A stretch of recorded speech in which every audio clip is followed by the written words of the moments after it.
C'est le 10 mars, aux Antipodes, en Australie, là où elle s'était achevée en 95 sur une victoire de Damon Hill, que commence 4 mois plus tard, la saison 96.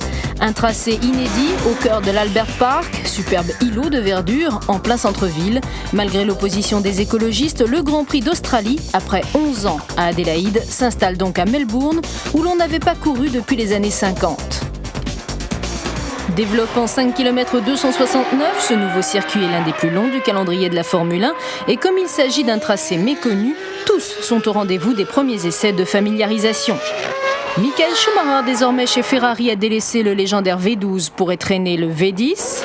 Champion de la stabilité, Damon Hill, idéalement placé pour succéder à son père, double champion du monde, entame sa 5e saison avec Williams-Renault. Jean Alesi doit s'habituer, lui, au système Benetton. Et puis, elles aussi sont du voyage. Déplacement sous les tropiques oblige, les épouses et compagnes de ces messieurs les pilotes ont suivi leur moitié. Séance de qualification unique, 1h12 tours lancés pour accrocher la pole position. Alain Prost, désormais conseiller technique de McLaren, officie sur le muret des stands. C'est sans doute grâce à lui que Mika Häkkinen, gravement accidenté quelques mois plus tôt, obtient la 5e place sur la grille de départ. Mais le premier exploit de cette saison est à mettre au profit du néophyte Jacques Villeneuve. Couronné quelques mois plus tôt champion de Formule Indy, le jeune Québécois se qualifie en pole position devant Damon Hill. Déjà se profile le duel qui animera cette saison. Directeur d'écurie, pilote et autres observateurs saluent la performance, soulignant les allures décontractées de ce jeune homme qui sera l'incontestable vedette américaine de ce championnat. Nouveau système de départ en Formule 1, il n'y a plus de feu vert, mais 5 feux rouges qui s'éteignent. Premier Grand Prix de la saison et première pole position pour Villeneuve, qui prend un excellent départ, tandis que son équipier Hill hésite et cède à la pression des 2 Ferrari en commettant cette légère faute. Cabriole, il sort sain et sauf de sa Jordan Peugeot totalement disloquée.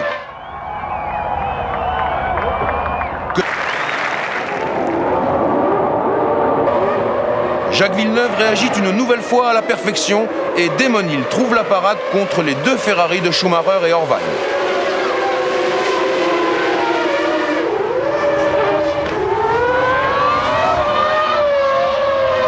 Pas d'incident dans ce premier tour du Grand Prix d'Australie, mais au deuxième passage, Brundle se frotte directement à Diniz, il part en tête à queue et abandonne. En tête, Villeneuve, Hill et Schumacher creusent aussitôt l'écart sur un groupe de chasse constitué par Irvine et Alesi. Ce dernier doit passer s'il veut garder une chance de se battre pour la victoire. Il se précipite, mais Irvine est intraitable. La Ferrari poursuit sa route, la Benetton Renault doit renoncer.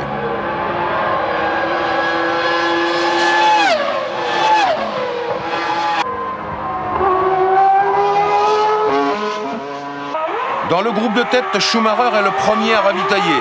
Ferrari a prévu 2 arrêts pour ses pilotes, à l'inverse de Williams-Renault, qui n'en a prévu qu'un pour Villeneuve et pour Hill.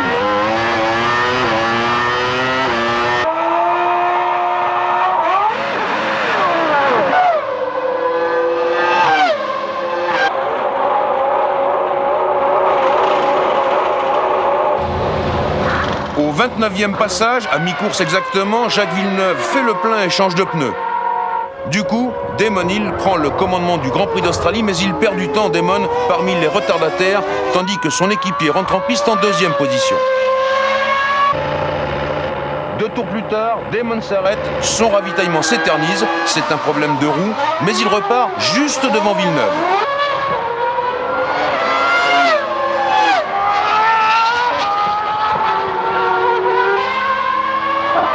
Les 2 Williams-Renault se retrouvent roue dans roue, mais cette fois c'est Hill qui est devant.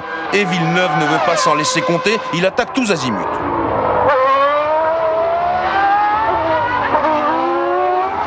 Il attaque à droite, il attaque à gauche. Jacques parvient à trouver la faille. Damon préfère se comporter en professionnel responsable et éviter l'accrochage. Villeneuve reprend la tête du Grand Prix d'Australie à l'instant même où Schumacher va devoir renoncer car les freins de sa Ferrari sont à l'agonie. Devant, le duel des 2 pilotes Williams-Renault a pris une autre tournure et si Jacques Villeneuve mène la course, Damon Hill maintient une pression constante, tant et si bien que Villeneuve part à la faute, mais le Québécois reste en tête.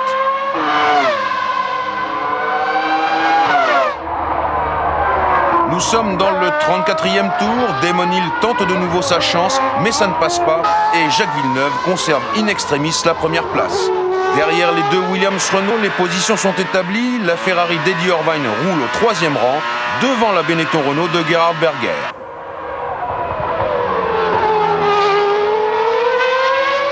En tête du Grand Prix, Villeneuve maintient le cap, mais jusqu'à quand? Dans les roues de la Williams-Renault du Canadien, la voiture de Hill est en train de jaunir. Son escapade sur les vibreurs va coûter cher à Villeneuve. Une fuite de lubrifiant s'est déclarée. S'il veut rallier l'arrivée, Villeneuve doit ralentir comme son panneau le lui prescrit. Villeneuve obéit, il s'écarte pour laisser passer Hill à 5 tours de l'arrivée. Le Grand Prix d'Australie est joué.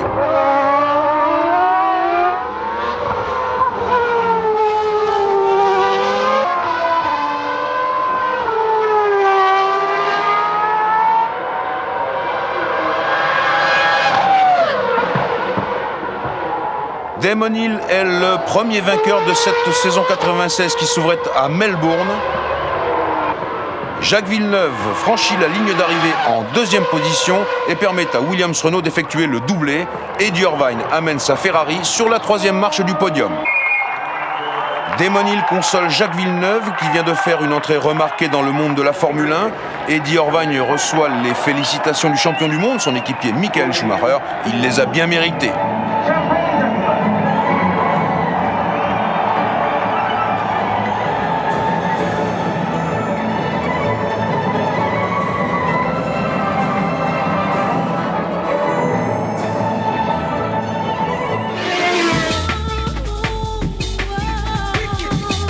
À peine le temps de se remettre du décalage horaire et 15 jours plus tard, toutes les équipes sont au rendez-vous brésilien de Sao Paulo.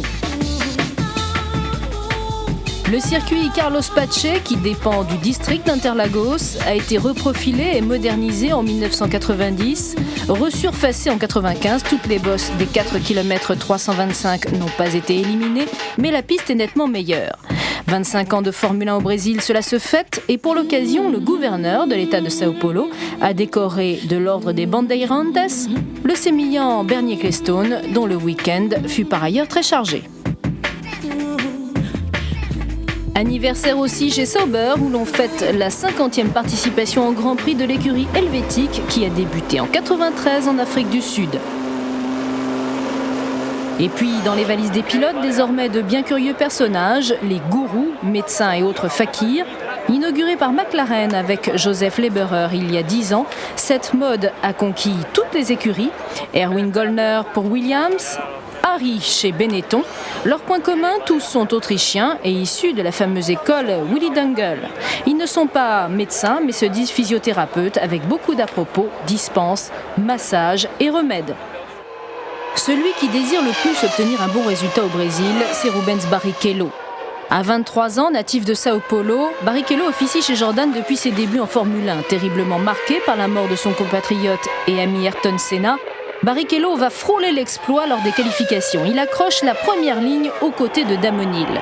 Certes, à 1 seconde du Britannique, qui signe la 12e pole position de sa carrière, mais l'essentiel est fait. Schumacher, Alesi, Villeneuve et Brundle sont derrière. Barrichello, ivre de bonheur, sur la première ligne il y aura Damon Hill et Rubens Barrichello, mais aussi Renault et Peugeot côte à côte. « 40 minutes avant le départ, une pluie diluvienne vient détremper Interlagos. Quelques tours supplémentaires afin de mesurer le degré de risque. C'est finalement à 13h05 local que les feux rouges se sont éteints pour un spectacle unique et effrayant.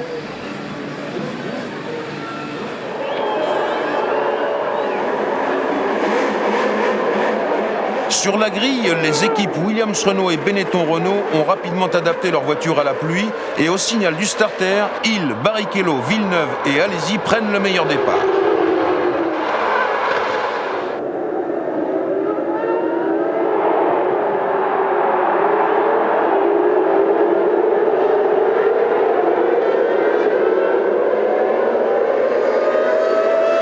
Derrière Hill et Villeneuve, tout le monde est aussitôt dans le brouillard et Alesi en profite pour déborder Barrichello.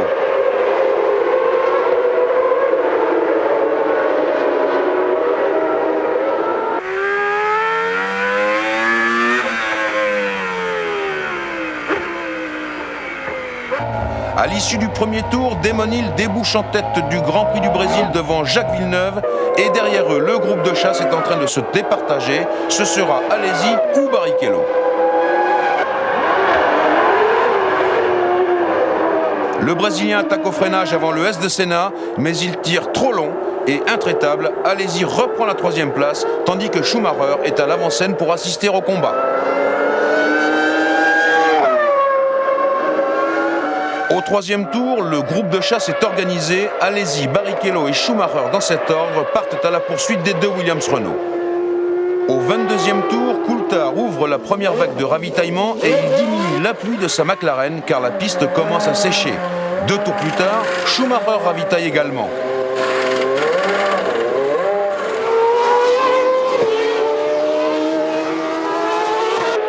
Alesi n'en est pas encore à ce stade, il attaque de plus belle et fait la jonction avec Villeneuve. Villeneuve qui livre la 2e course de sa carrière sous la pluie, Villeneuve qui résiste mais qui en fait trop. Le Québécois est parti en tête à queue, il abandonne. Berger renonce également, sa Benetton Renault est victime d'une panne hydraulique. Demonil est très largement en tête de la course, il pilote sa Williams Renault avec une très grande sobriété. Rubens Barrichello ravitaille alors qu'il était en 2e position après l'arrêt de Jean Alesi et du coup, Alesi retrouve la 2e place.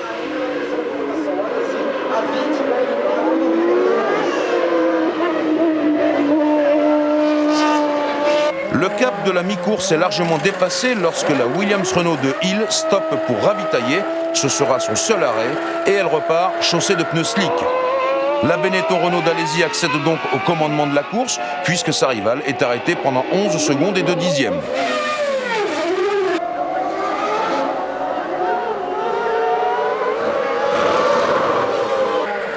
Schumacher effectue le 2e ravitaillement prévu par la Scuderia Ferrari et lui aussi choisit de repartir en pneus slick. Il repart juste devant Alesi, toujours déchaîné sur la glisse. Il reste 30 tours jusqu'à l'arrivée, mais le Français n'attendra pas si longtemps. Alesi force le passage sur la partie de la piste qui est encore détrempée. Il maintient sa voiture d'extrême justesse. Et la Benetton passe devant la Ferrari avant de se précipiter dans les stands pour ravitailler et chausser des slicks à son tour.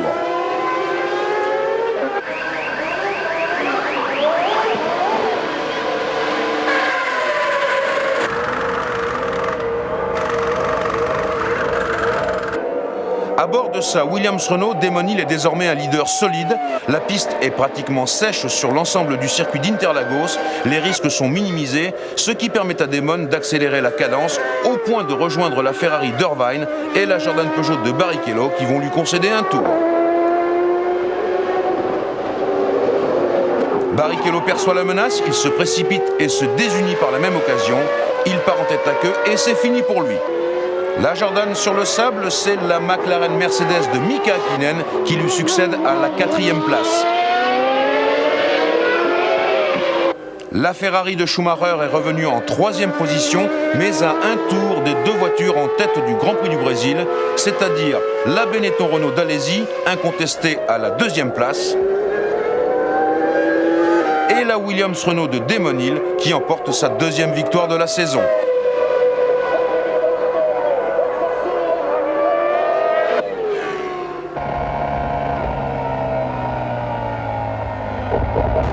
L'état-major de Renault Sport félicite Frank Williams, son glorieux partenaire. Enfin, aux performances d'Alesi et du moteur Renault s'ajoute la 6e place de la Légion d'Olivier Panis et c'est un bon résultat pour le clan des Français. C'est Pelé, le plus célèbre footballeur de tous les temps, qui remet la coupe du vainqueur à Demonil. Pelé qui est ministre des Sports au Brésil. Premier Hill, 2e Alesi, 3e Schumacher. Demonil dispose de 14 points d'avance sur Villeneuve et Alesi et 16 points d'avance sur Schumacher. À peine Demonil a-t-il eu le temps de savourer sa 2e victoire de la saison que pilotes et mécaniciens se précipitent plus au sud encore, à Buenos Aires. Le Grand Prix d'Argentine se dispute en effet 7 jours plus tard sur le circuit Oscar Gálvez. Construit dans les faubourgs de Buenos Aires en 1952, la première course officielle de Formule 1 s'y est tenue en 1953.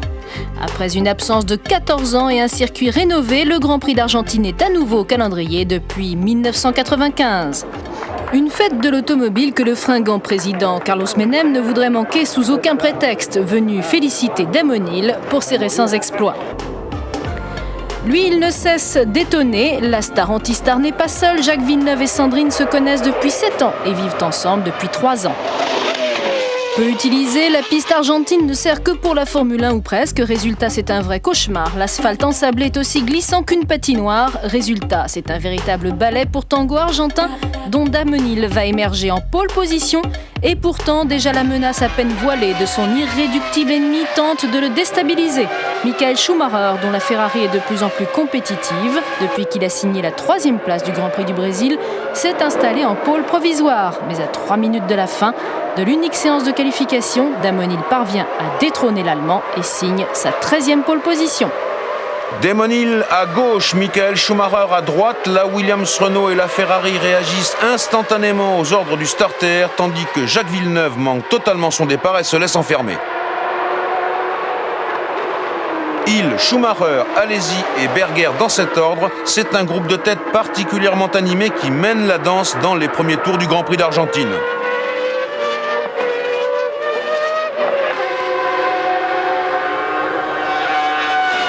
Au bout de 20 tours, le trio de tête est inchangé. Hill, Schumacher, Alesi, mais l'écart s'est creusé.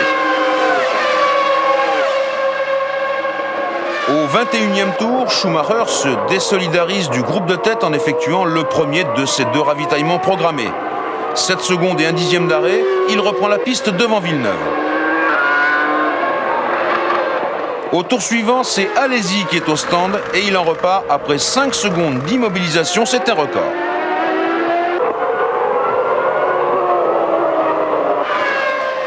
Il reste 50 tours, Alesi reprend la piste juste derrière Schumacher et juste devant Villeneuve. Chacun se donne à fond pour conserver son avantage, la passe d'armes est intense.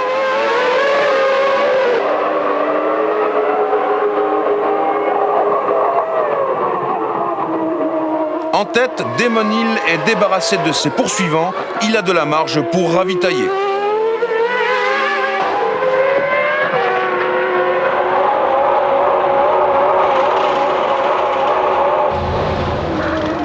Pas de précipitation chez Williams Renault et le Britannique reprend la piste devant ses poursuivants avec plusieurs longueurs d'avance.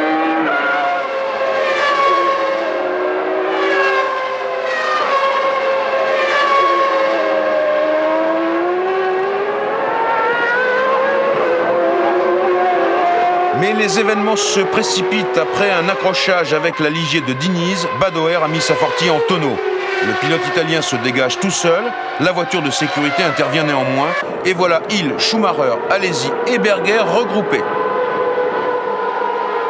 Il faut en profiter pour ravitailler ce que fait Barrichello chez Jordan Peugeot, ce que fait Diniz chez Ligier Honda, mais la soupape de sécurité du réservoir de la Ligier n'a pas fonctionné, et au premier freinage, le carburant reflue, la voiture s'embrase immédiatement, Diniz est indemne, mais il a eu chaud.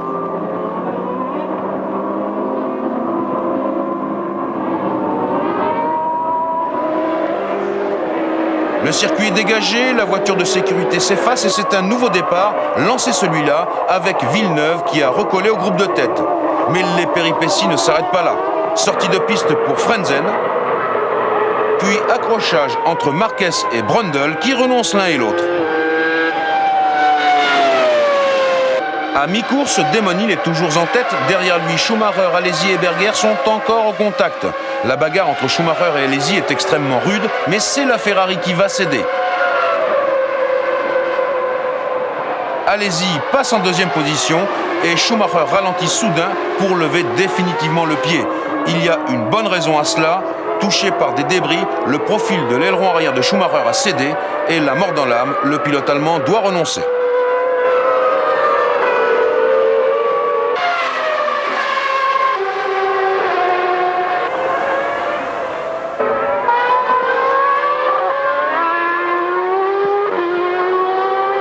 Reste Hill, Alesi et Berger devant, mais Berger renonce à son tour sur rupture de suspension.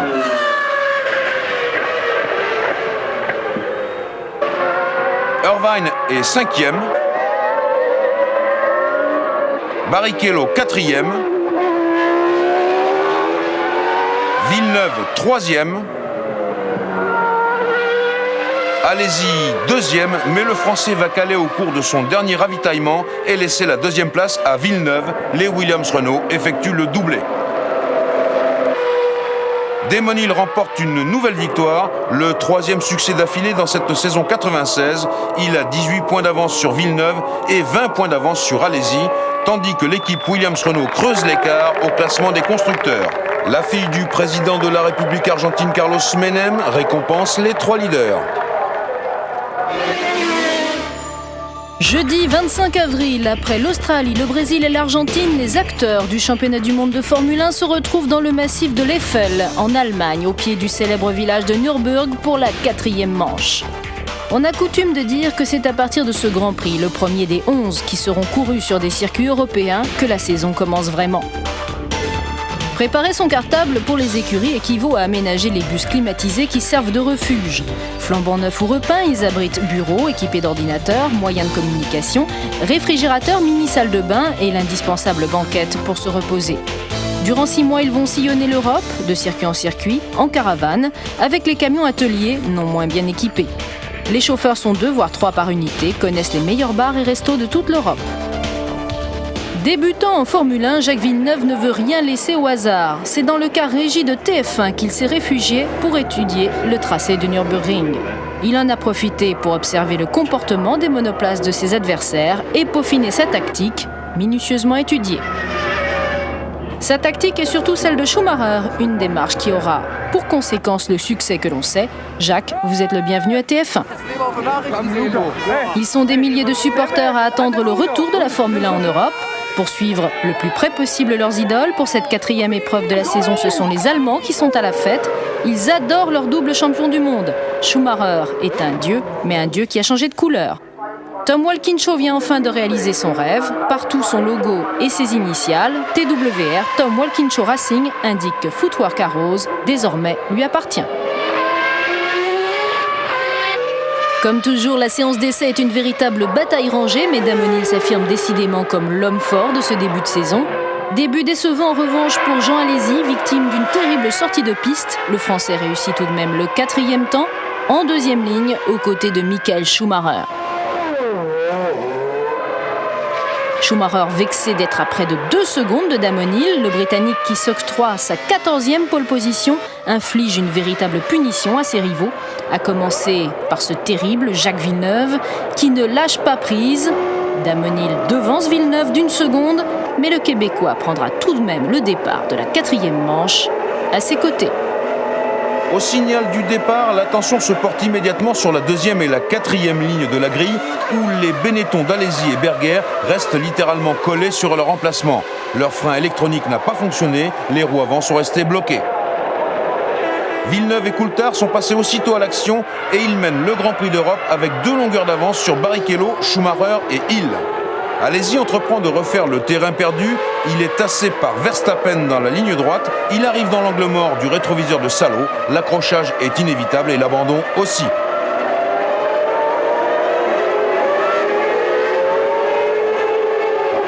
L'autre Benetton Renault a stoppé à l'issue du premier tour. Berger fait vérifier ses freins et changer ses pneus qui ont souffert au moment du départ. Résultat, plus de 30 secondes de perdu pour Berger.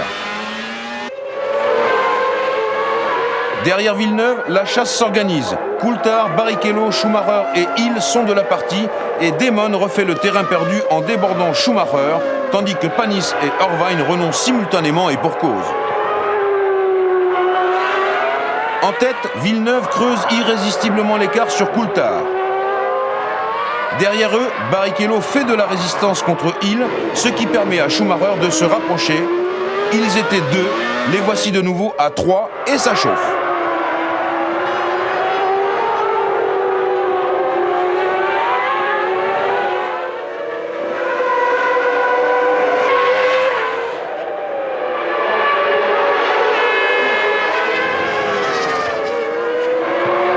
Damon Hill adopte alors la solution la plus sage. Il se précipite dans les stands pour opérer son premier ravitaillement alors que Villeneuve est désormais loin devant. Mauvais arrêt pour Hill qui est resté immobilisé pendant plus de 20 secondes. C'est un handicap insurmontable. Après Hill, c'est Coulthard qui est dans les stands. L'Écossais repart juste devant Schumacher, dont les gommes sont à la température optimale. Schumacher sonne la charge et déborde Coulthard.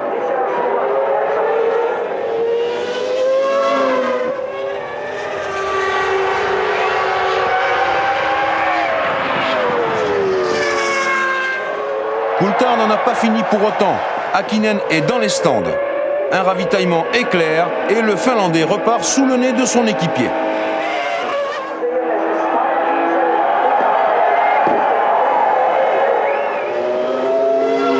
« 29e tour, Villeneuve boucle la première vague des ravitaillements. Sa position de leader lui a permis de se tenir au-dessus des débats.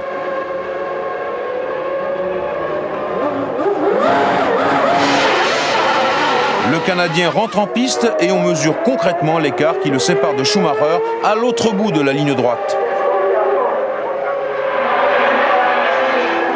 Pendant ce temps-là, Damon Hill a le plus grand mal à se frayer un chemin dans le trafic. Il navigue au centre du peloton, non sans difficulté, et se heurte à des situations inattendues. Par exemple, avec Diniz. Et c'est encore du terrain perdu. Aux 2 tiers du parcours, Villeneuve et Schumacher sont toujours roue dans roue et devant son public, le champion du monde est galvanisé, il guette la moindre opportunité.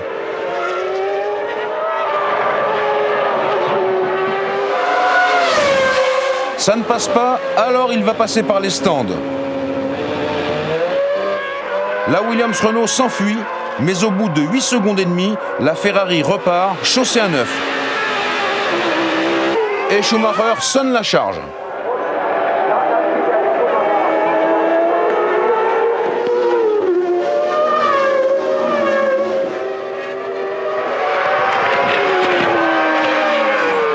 Et Villeneuve est bien obligé de stopper pour ravitailler une 2e fois comme Schumacher. Et comme Schumacher, il est immobilisé pendant un peu plus de 8 secondes. La Williams-Renault reprend la piste, mais la Ferrari est déjà là. C'est le combat du petit poussé. Jacques Villeneuve livre le 4e Grand Prix de sa carrière contre l'ogre, le double champion du monde Michael Schumacher. Un combat formidable d'une extrême tension que Jean Todt et Luca Di Montezemolo surveillent depuis la passerelle de commandement de la Scuderia Ferrari. Schumacher exerce une pression constante, il saisit toutes les opportunités, il attaque de toutes parts, mais devant, Villeneuve résiste sans se démonter avec le sang-froid imparable des grands champions.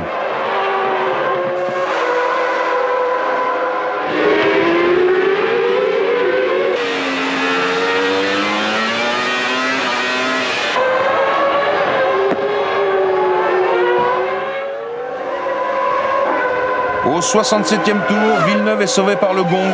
Il franchit la ligne d'arrivée devant Schumacher, Coulthard et Hill qui préserve 3 petits points. Au bout de 4 Grands Prix, Jacques Villeneuve emporte donc sa première victoire en Formule 1, ce qui constitue une performance de toute beauté.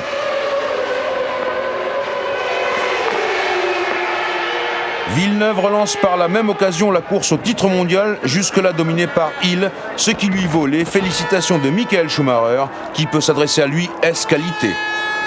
Damon Hill rumine sa déception, tandis que dans le clan des constructeurs, Luca Di Montezemolo, le président de Ferrari, congratule Christian Konzen, le patron de Renault Sport. Très belle course, congratulations.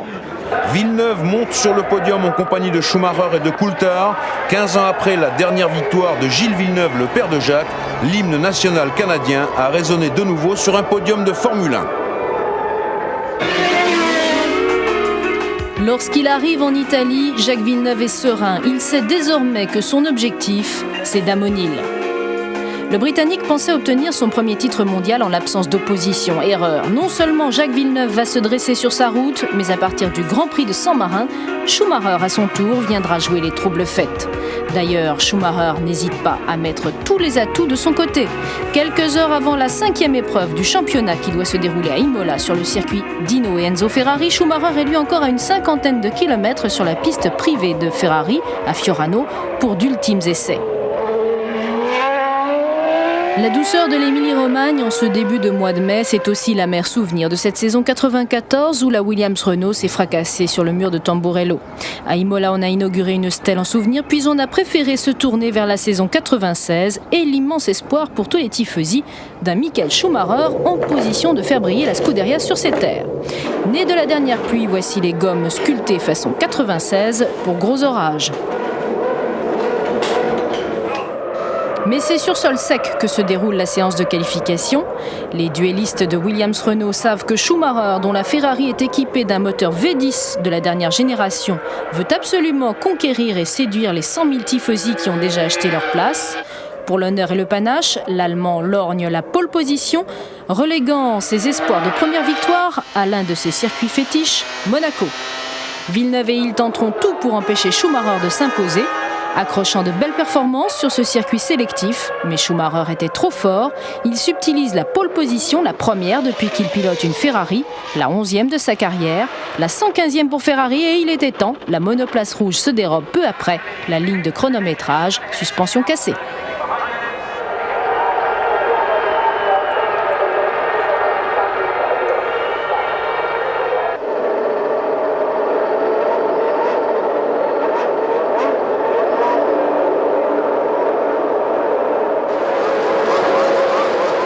Au signal du starter, Schumacher jaillit de la pole position, mais Hill, à gauche de l'écran et Alesi à droite, monte à sa hauteur. Coulthard fait encore mieux, il en profite pour amener sa McLaren vers l'extérieur et la porter au commandement de la course.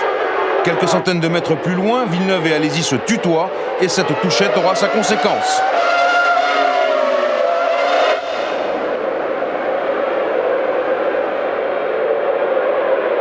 Coulthard débouche en tête du Grand Prix de Saint-Marin à l'issue du premier tour devant Hill et Schumacher, tandis que Villeneuve ferme la marche, la roue arrière gauche de sa Williams est crevée.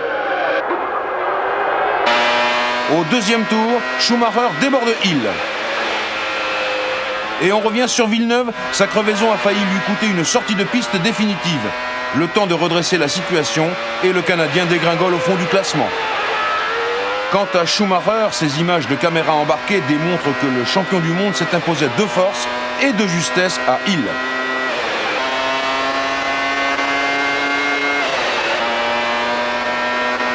Villeneuve a donc stoppé au stand Williams-Renault pour changer de roue et il a dû s'immobiliser pendant 10 secondes. Au bout de 10 tours, Coulthard est toujours en tête du Grand Prix de Saint-Marin, mais Schumacher a pris ses repères et la Ferrari revient au contact de la McLaren Mercedes. Meilleur tour pour Hill qui, comme Schumacher, se met à forcer la cadence et revient lui aussi sur Coulthard, imité en cela par Berger que l'on voit pour la première fois de la saison en bonne position parmi les leaders. Pendant ce temps-là, Alesi donne le signal des premiers ravitaillements dans les écuries de pointe, mais il fait également changer son volant, ce qui lui coûte un arrêt de près de 20 secondes et le fait plonger à la 13e place du classement.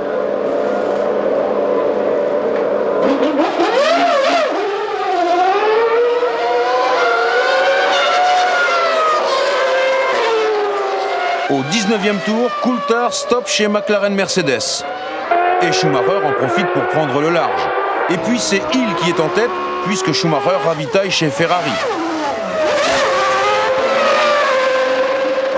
Damon Hill, Michael Schumacher, David Coulthard, c'est le classement du Grand Prix de Saint-Marin au premier tiers de la course.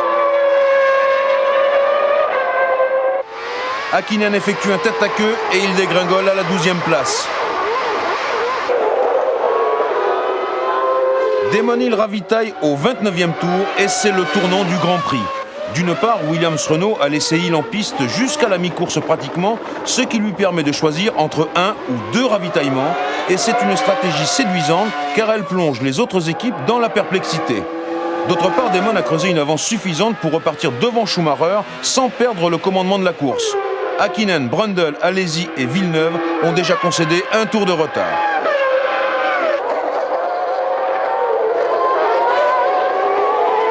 Brundle n'ira pas plus loin que le 37e tour. Il doit abandonner au terme de cette sortie de piste. Derrière l'inaccessible Damon Hill, la bataille fait rage entre Coulthard et Schumacher pour la 2e place. Coulthard ravitaille une deuxième fois, mais il cale au moment de repartir. Dans les stands, la confusion règne et un mécanicien est légèrement blessé. Schumacher est reparti, mais il perd de précieuses secondes à se frayer un chemin dans l'arrière-garde du peloton. Il est mécontent du comportement d'Hakkinen et il lui fait savoir. Néanmoins, la Ferrari du champion du monde est bientôt débarrassée de l'autre McLaren Mercedes, celle de Coulthard, qui abandonne boîte de vitesse cassée. Damon Hill tient solidement à la première place et avec 15 secondes d'avance sur Schumacher, il a de quoi être satisfait, à l'inverse de Jean Alesi qui part en tête à queue en se frottant à Olivier Panis. C'est décidément une mauvaise journée pour les pilotes français car Panis s'abandonne à 8 tours de l'arrivée sur bris de boîte de vitesse. 2 tours plus tard, Villeneuve renonce également, suspension cassée. Damon Hill est en tête devant Schumacher, Berger, Irvine, Barrichello et Alesi. Voilà pour les 6 premiers qui marquent des points et parmi lesquels on ne comptera pas Hakkinen qui a renoncé sur rupture de transmission. Damon Hill emporte sa 4e victoire de la saison à Imola. Schumacher se classe en 2e position, mais à l'extrême limite de la résistance de sa Ferrari, dont le porte-moyeu avant droit a cassé dans le dernier tour.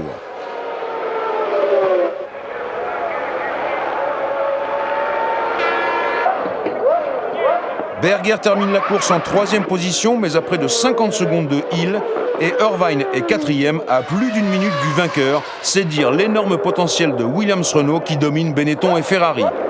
Et tandis que les tifosi envahissent la piste, Hill, Schumacher et Berger se réfugient sur le podium. Damon Hill dispose de 21 points d'avance sur Villeneuve au classement du championnat du monde, et Schumacher prend la 3e place de ce classement au détriment d'Alesi.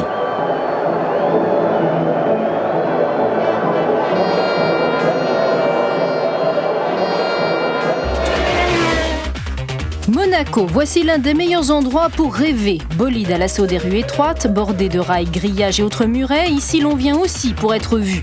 Grand Prix prestigieux où l'exploit est de savoir résister aux 78 tours qui cisaillent les reins des plus solides. Si vous hésitez à entendre le Grand Prix depuis le pont d'un bateau, vous pouvez toujours louer votre place sur un balcon ou, comme la majorité des spectateurs, prendre le train. Arrivez de bonne heure à la gare pour une montée sur le rocher réservée aux passionnés. Avec un peu de chance, on peut aussi apercevoir son Altesse Sérénissime, le prince héréditaire Albert, qui visite les stands et n'assistera qu'aux essais pour cause de Jeux Olympiques à Atlanta. De la colline, on peut aussi admirer sous le soleil la peinture flambant neuve des Jordan Peugeot, du métallisé du plus bel effet. Pour l'anecdote, elles seront repeintes 56 fois dans la saison. Comme toujours depuis le début, les essais donnent lieu à une véritable bataille rangée. Damon Hill compte 21 points d'avance sur Jacques Villeneuve et 27 sur Schumacher. Mais l'Allemand est bien décidé à remporter son pari. Alors le plus sûr chemin de la victoire à Monaco, c'est la pole position. Ce qui fut dit fut fait. Au départ du Grand Prix de Monaco, 6e manche du championnat du monde, non seulement Schumacher est le seul à avoir déjà remporté cette épreuve, mais en prime, il est en pole position. Pour la 2e fois de la saison après le Brésil, des pluies diluviennes sont venues arroser le circuit quelques minutes avant le départ. Résultat, une séance d'essai supplémentaire est accordée. Il faut à la fois régler la voiture sans l'écraser dans le rail, ce qui est facile à dire, mais pas à éviter.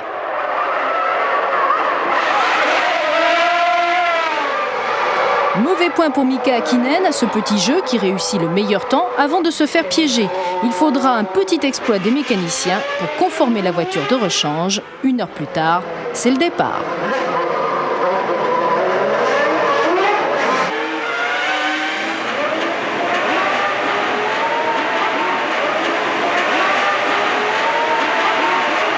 Schumacher est en pole position sur une piste encore très mouillée, mais c'est Hill qui prend le meilleur départ et la Williams-Renault vire en tête à Sainte-Dévote devant l'ensemble du peloton qui négocie sans encombre ce premier piège.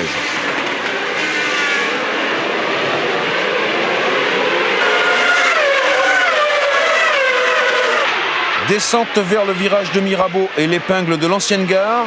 Descente vers le virage du Portier et premier rebondissement. Schumacher perd le contrôle de sa Ferrari et tape dans le rail. Jean Todt sait qu'il vient de perdre la meilleure de ses Ferrari. À l'issue du premier tour, Damon Hill est largement en tête du Grand Prix de Monaco et son avance va augmenter car derrière lui c'est la débandade. Katayama a tapé dans le rail. Le groupe Irvine, Frentzen, Coulthard, Villeneuve est déchaîné.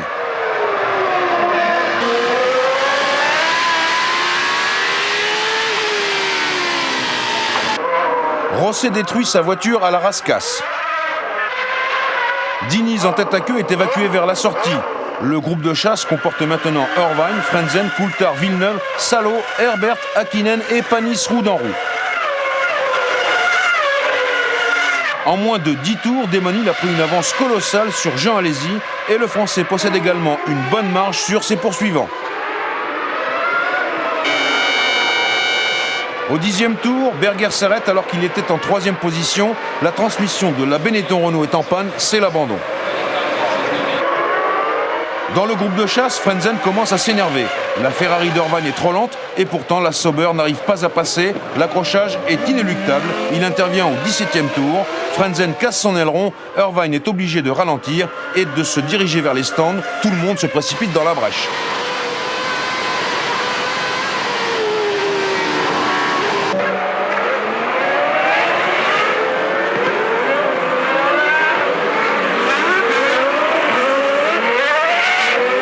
« 27e tour, Damon Hill ravitaille pour la première fois et troque ses pneus pluie contre des pneus slick.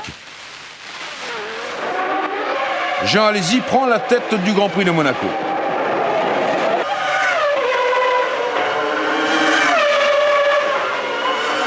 Au même moment, à l'autre bout des stands, Panis ravitaille chez Ligier et repart au bout de 9 secondes en 8e position.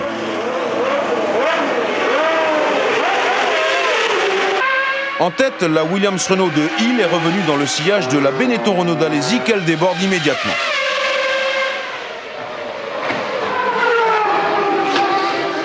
Au 28e tour, Villeneuve ravitaille et fait retirer de la pluie car la piste est en train de sécher. Mais elle n'est pas encore tout à fait sèche, comme Brundle peut le constater au casino et de façon définitive. À mi-course, Panis est revenu en 4e position et il commence à s'impatienter derrière Irvine. Olivier fait preuve d'autorité et de clairvoyance, il s'infiltre à l'épingle, Irvine est battu et doit serrer dans le rail pour éviter l'accrochage. Et voilà Panis en 3e position derrière Hill et Alesi. Nouveau coup de théâtre dans un Grand Prix qui décidément n'en manque pas. Au 41e tour, la Williams Renault de Hill crache de la fumée, Damon doit renoncer moteur cassé et c'est par conséquent Alesi qui prend la tête du Grand Prix de Monaco.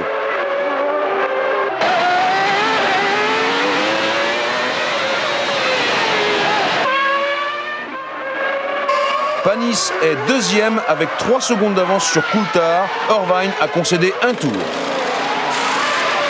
Soudain, alerte rouge chez Benetton Renault. Alesi s'arrête et ce n'était pas prévu. Il a diagnostiqué une crevaison. Après un changement de pneu, Alesi repart, mais Panis a pris le commandement de la course devant Coulthard.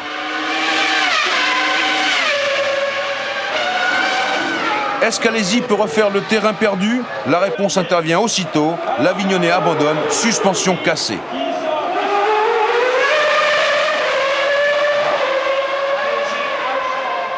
Chez Ligier Honda, autour de Jacques Lafitte, on commence à croire à la victoire de Panis, malgré le retour en force de Coulthard, mais il reste encore 15 tours. 15 tours qui vont s'avérer décisifs pour bon nombre de rescapés de ce Grand Prix de Monaco complètement fou. Par exemple, Villeneuve, qui est tassé par Badoer.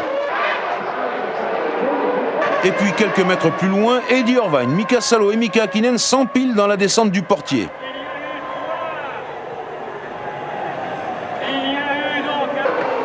Bientôt 2 heures de course, il reste 4 voitures sur la piste et Panis est toujours en tête.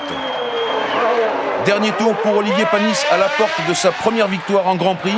Dernier tour pour l'équipe Ligier qui n'a pas gagné en Formule 1 depuis 15 ans. La ligne d'arrivée enfin et la consécration pour Panis dans le Grand Prix le plus célèbre du monde. Coulthard est 2e, Herbert 3e.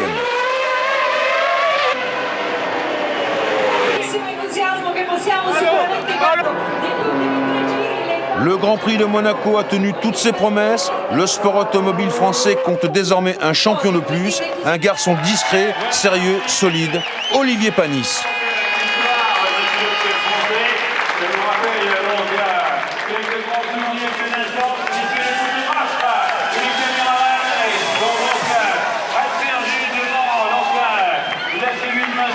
cette victoire. Et c'est tourné donc par Olivier Panis. Grand Prix d'Espagne 96 à Barcelone, 7e épreuve du championnat du monde de Formule 1. Avec 4 victoires en 6 courses, pour la première fois depuis 3 ans, Damon Hill s'imagine être débarrassé de son éternel rival, l'empêcheur d'être couronné champion du monde, Michael Schumacher. Erreur, l'honneur de l'Allemand est en jeu, Schumacher veut démontrer qu'il peut réussir là où d'autres ont échoué. Alors, gagner avec Ferrari, c'est prouver qu'il est le champion de tous les défis. Face à cette détermination, la forteresse Damon Hill tremble parfois. Lui, il ne tremble pas. Depuis sa victoire à Monaco, Olivier Panis est un homme libéré, officiellement et dûment félicité pour son entrée dans le cercle très fermé des vainqueurs de Grand Prix. Thank you.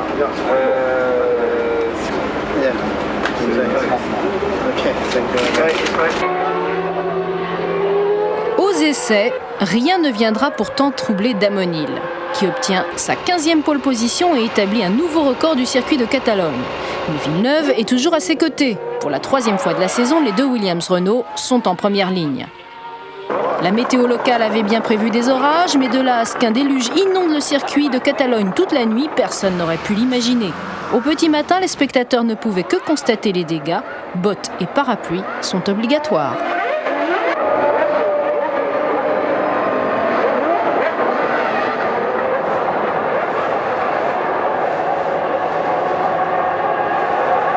La pluie continue de tomber à verse lorsque le starter donne le signal du départ. Et au premier virage, c'est Villeneuve qui s'affirme devant Alesi et Hill.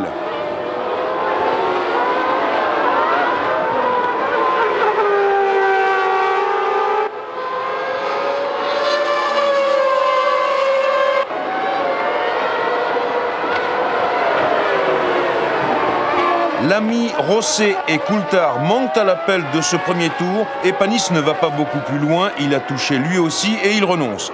Dans le sillage des hommes de tête, c'est la débandade. Eddie Irvine sort de la piste mais il peut repartir. Johnny Herbert se met en tête à queue et parvient à redémarrer. Damon Hill jardine dans les bacs à sable et se remet en selle sur la terre ferme. Brundle tâte le terrain et c'est un avertissement sans frais. En tête de la course et dans la tempête, Villeneuve maintient le cap, non sans difficulté devant Alesi au sommet de son art sur la glisse, mais Schumacher déchaîné est déjà là et il se place immédiatement en position d'attaque avec des trajectoires totalement différentes, il faut le remarquer.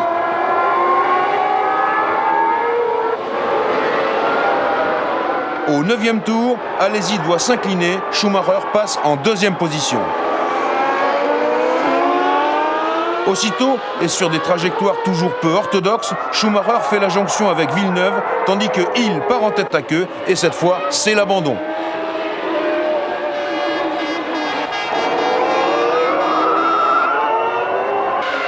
Au 12e tour, à l'endroit exact où il a attaqué Alesi tout à l'heure, Schumacher déborde Villeneuve et s'installe en tête du Grand Prix d'Espagne. Libéré, le pilote Ferrari se lance aussitôt dans un récital de virtuose en s'appropriant le meilleur tour à chaque passage. Le champion du monde fait la différence, il est bien servi par sa mécanique, mais tout le monde ne peut pas en dire autant. Brundle renonce, différentiel cassé. 24e tour, Schumacher opère un premier ravitaillement qui l'immobilise pendant 7 secondes et 2 dixièmes. Le plein d'essence et 4 pneus sculptés, car la pluie continue de tomber à torrent. La Ferrari rentre en piste et elle conserve la première place devant la Williams-Renault de Villeneuve et la Benetton-Renault d'Alesi qui se livrent une bataille rangée sous les yeux de Damon Hill.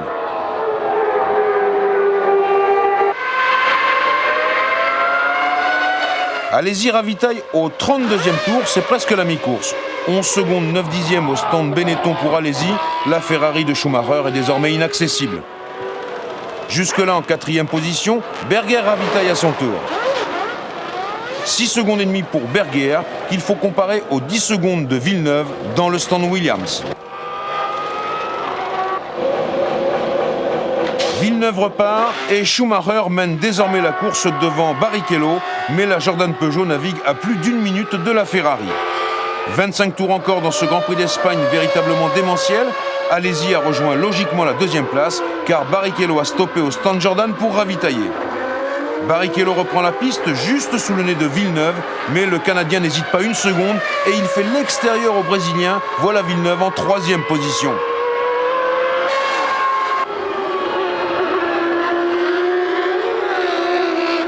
Pendant ce temps-là, Schumacher continue de rouler à forte cadence et il multiplie les meilleurs tours. Il a plus de 40 secondes d'avance sur ses poursuivants. Pas de chance pour Barrichello en lice pour la 4e place. Il renonce, différentiel cassé comme son équipier Brundle. Alesi assure la 2e place et Villeneuve la 3e. Dans quelques secondes, 2 heures de course, c'est-à-dire la distance horaire maximale d'un Grand Prix, Schumacher n'avait plus rien à craindre. Chez Ferrari, c'est le bonheur. Alesi chez Benetton Renault et Villeneuve chez Williams Renault ont sauvé l'honneur. Schumacher ne cache pas ses sentiments. C'est sa première victoire pour la Scuderia Ferrari. Et quelle victoire! Jean Alesi et Jacques Villeneuve n'y ont vu que du rouge, le rouge Ferrari que Jean Todt et son pilote préféré célèbrent ensemble. Dans le champagne qui coule à flot, fort justement, le calcul est simple. Damon Hill est toujours en tête dans la course au titre mondial, mais il précède Villeneuve et Schumacher, ex aequo à la 2e place. Au classement des constructeurs, Williams Renault est toujours loin devant, mais Ferrari distance Benetton Renault.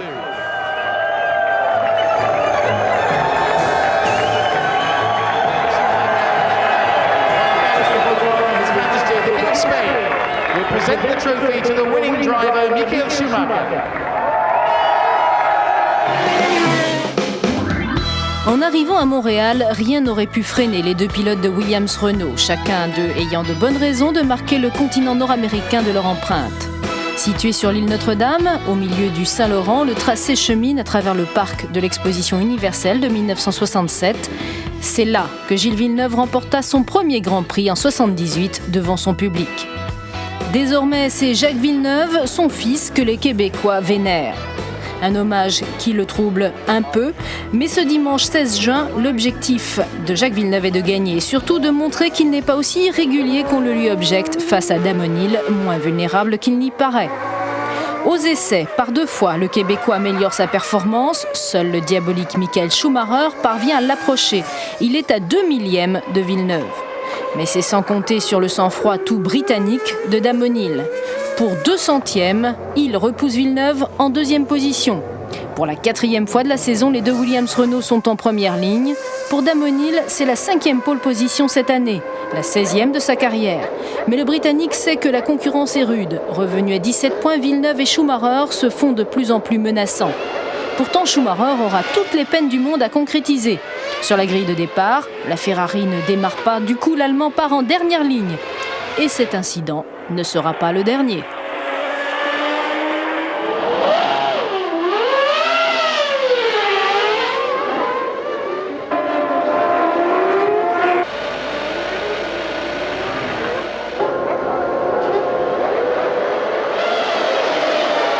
Un départ extrêmement chaud que celui du Canada, pour ne pas dire brûlant, tant Damon Hill et Jacques Villeneuve ont fait des étincelles, mais c'est finalement Hill qui s'impose au commandement de la course. Alesi est 3e, Irvine 4e, et parti du fond de la grille, Schumacher est déjà revenu en 17e position. Pas de quoi se réjouir néanmoins chez Ferrari, où Irvine abandonne, suspension cassée dès le 2e tour. Au 4e tour, Damon Hill a pris 3 longueurs d'avance à Villeneuve et Alesi, suivis par Häkkinen et Berger.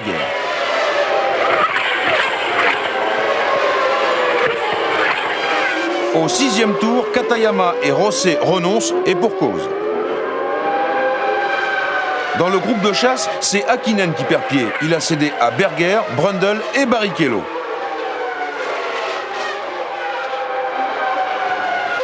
En tête, la Williams Renault de Hill a pris suffisamment d'avance pour rouler presque en solitaire. À l'inverse de la Ferrari de Schumacher, qui a des difficultés dans le trafic, bien que le champion du monde ait encore gagné des places. Alerte chez Jordan Peugeot, Barrichello a cassé son embrayage, mais déjà les premiers ravitaillements ont eu lieu. Damon Hill a stoppé au 27e tour. Du coup, Jacques Villeneuve a pris la première place.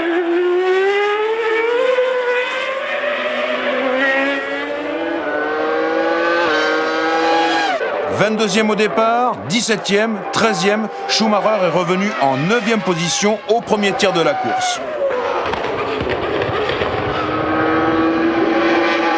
Passé en tête à la suite du ravitaillement de Hill, Villeneuve doit stopper à son tour.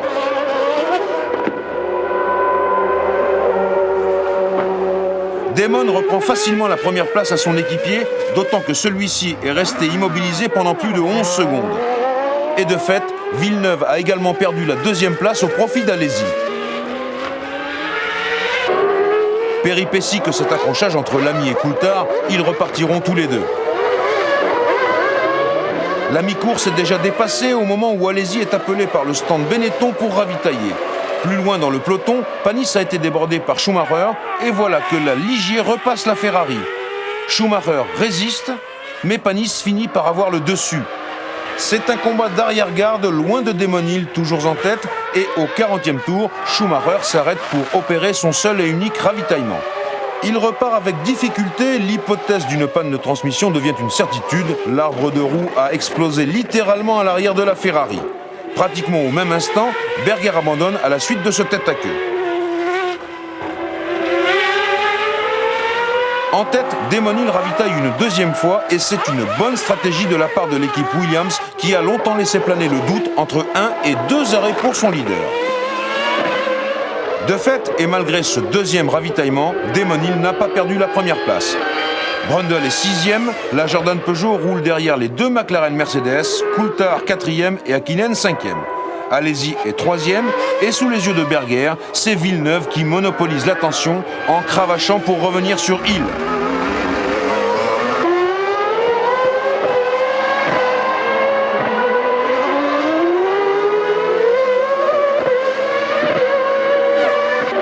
Mais Damon Hill assure sa position et par là même sa victoire.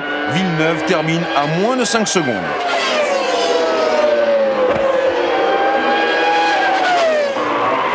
Cinquième victoire de Damon Hill cette saison, 6e victoire de Williams-Renault et 3e doublé pour l'écurie anglo-française. Quant à Alesi, il monte une nouvelle fois sur le podium et prend un ascendant très perceptible sur son équipier Berger. Au terme de ce Grand Prix du Canada, Damon Hill reprend le championnat du monde bien en main et 21 points le séparent désormais de son équipier, le turbulent Jacques Villeneuve. Villeneuve qui aurait bien aimé gagner devant son public. Il rendra l'appareil à Hill, n'en doutons pas.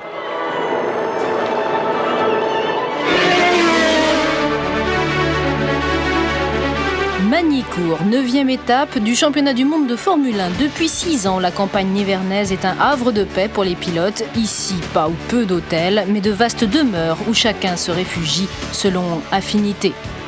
Cette année, Magny-Cours marque le début de la deuxième moitié du championnat, session de rattrapage pour ceux qui ont loupé leur début de saison. Il ne reste plus que 8 courses pour prouver. Un deuxième départ à ne pas rater ou encore ne pas relâcher l'effort, c'est ce qui préoccupe Damon Hill. Dominant les premières, il ne doit pas, comme les autres années, laisser filer sa chance en fin de saison. Avec la victoire à 10 points et la deuxième place à 6 seulement, l'écart se creuse aussi vite qu'il ne se comble. Sur toutes les lèvres, le retrait de Renault et de Elf. Coup dur porté aux couleurs françaises à la veille du Grand Prix de France. Si Williams et Benetton affirment qu'ils ne mettront pas un terme au contrat prématurément, Flavio Briatore use de son charme pour infléchir la décision de messieurs Schweitzer et Faure. Entre Avignon et le courant passe, Mireille aime Jean et ne manque jamais un Grand Prix de France pour venir le soutenir. Ça va, tout va bien? Oui, ça va. La voiture marche bien, bonjour. Samedi soir, concert à Magny-Cours avec en vedette américaine Michael Schumacher.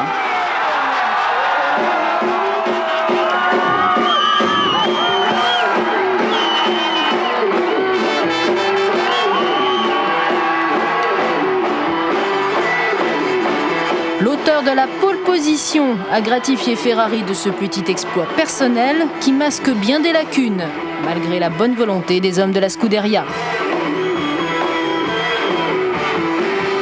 Une pole qui est loin d'effacer l'échec du Canada, aucune Ferrari à l'arrivée, ni celui quelques heures plus tard de Magny-Cours. Même punition, ni Irvine ni Schumacher ne figureront au classement.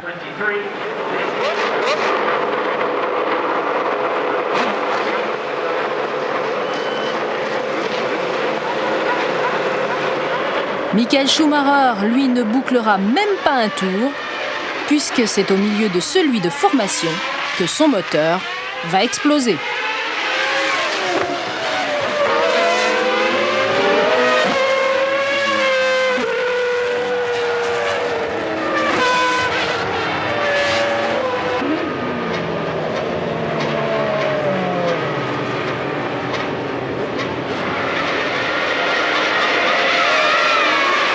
Débarrassé de Michael Schumacher, Damon Hill s'empare de la bonne trajectoire devant Jean Alesi alors que Jacques Villeneuve se laisse enfermer.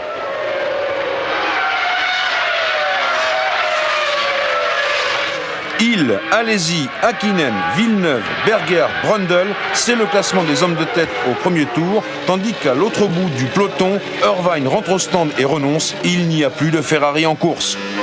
Damon Hill creuse instantanément l'écart avec ses poursuivants, Jean Alesi notamment, dont la Benetton Renault s'avère très capricieuse.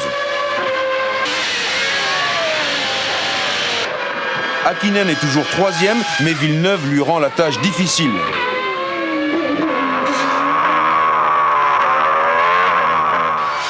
Au 21e tour, Alesi effectue son premier ravitaillement. La configuration du circuit de Manicourt a amené les écuries de pointe à définir une stratégie de 2 arrêts.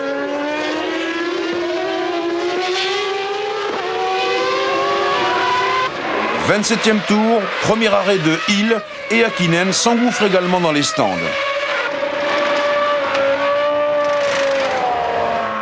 Débarrassé de Hill, Alesi et Häkkinen, Villeneuve est logiquement en tête du Grand Prix de France, mais c'est Hill qui est le pilote le plus rapide en course.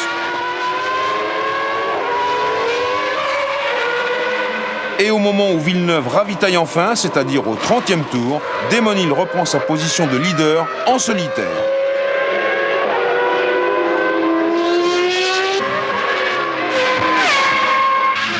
En revanche, les ravitaillements relancent les combats singuliers tout d'abord au centre du Grand Prix, entre Panis et Brundle par exemple, entre Häkkinen et Berger pour le gain de la 4e place.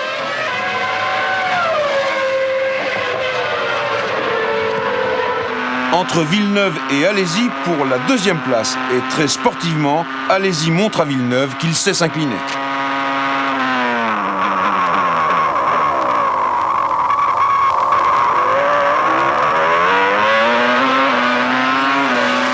Sur son terrain de prédilection, Panis est déchaîné.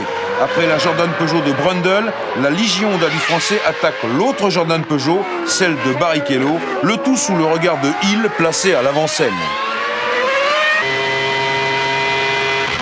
Panis finit par s'imposer, il déborde Barrichello, mais il doit aussitôt concéder un tour de retard à Hill, ce qui démontre bien la supériorité de la Williams Renault par rapport à ses concurrentes.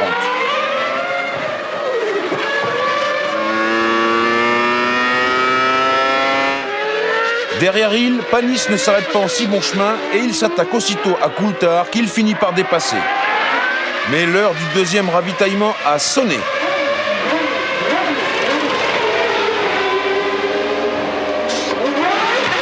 7 secondes et 2 dixièmes d'immobilisation pour Hill qui repart en tête et poursuit sa chevauchée solitaire.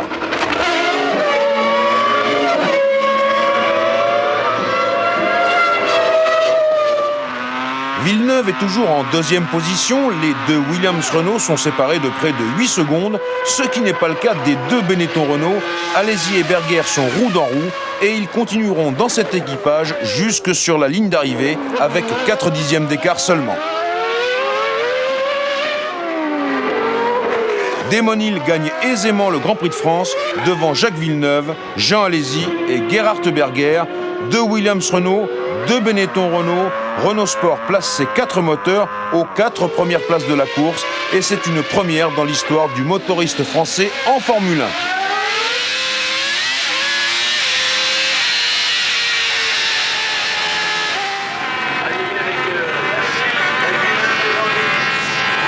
Damon Hill, Jacques Villeneuve, Jean Alesi, c'est le podium du Grand Prix de France qui ressemble à s'y méprendre au podium du Grand Prix du Canada il y a 2 semaines.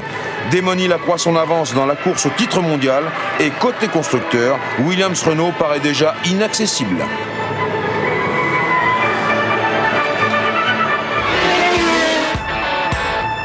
L'Angleterre aime la course automobile et le fait savoir. 2 mois avant ce 14 juillet, date de la 10e manche du championnat du monde, toutes les places qui longent le circuit sont vendues, soit plus de 90 000 spectateurs payants.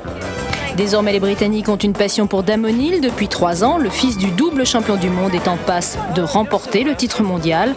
Sa gentillesse naturelle et sa simplicité n'ont pas fait de lui la star favorite des médias, mais au pays de la royauté agitée par les divorces princiers, Damon Hill est un homme apprécié pour son sens inné de la famille. Paul Stewart, fils de Jackie, triple champion du monde, n'a pas d'ambition au volant mais veut lui conquérir la Formule 1 en fondant sa propre écurie. Fort des appuis de son père, il s'est assuré l'exclusivité du moteur Ford pour l'année prochaine. Quand Peugeot rencontre Renault, voici les Français fêtant le 14 juillet, camembert et saucisson, baguette de pain, ou les différentes façons de porter le béret, à défaut de porter le chapeau, même Jean Todt s'est exercé. Quant à Damon Hill, son humour est britannique, isn't it? Les essais n'apporteront pas de révolution dans la hiérarchie. Damon Hill s'est logiquement emparé de la pole position devant Jacques Villeneuve. Suivent Michael Schumacher et Mika Häkkinen. Pour la course en revanche, bien des déceptions pour les favoris, sauf Jacques Villeneuve dont la décontraction surmonte bien des épreuves. Placé en dehors de la ligne de trajectoire, Damon Hill est aussitôt débordé par Villeneuve à droite, par Alesi à gauche et par Häkkinen à droite. Au premier virage, affrontement direct entre Villeneuve et Alesi, et Villeneuve l'emporte au prix d'un freinage extrême. Il cède encore une place, et cette fois au bénéfice de Schumacher, alors que les 20 voitures qualifiées négocient sans problème ce premier tour du Grand Prix de Grande-Bretagne.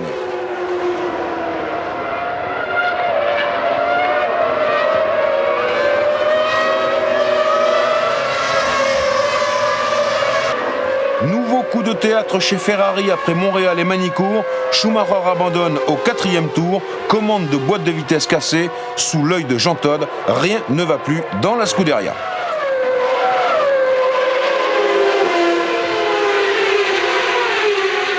En tête de la course, Villeneuve a déjà plusieurs longueurs d'avance sur Alesi, qui s'est lui-même légèrement détaché d'Häkkinen.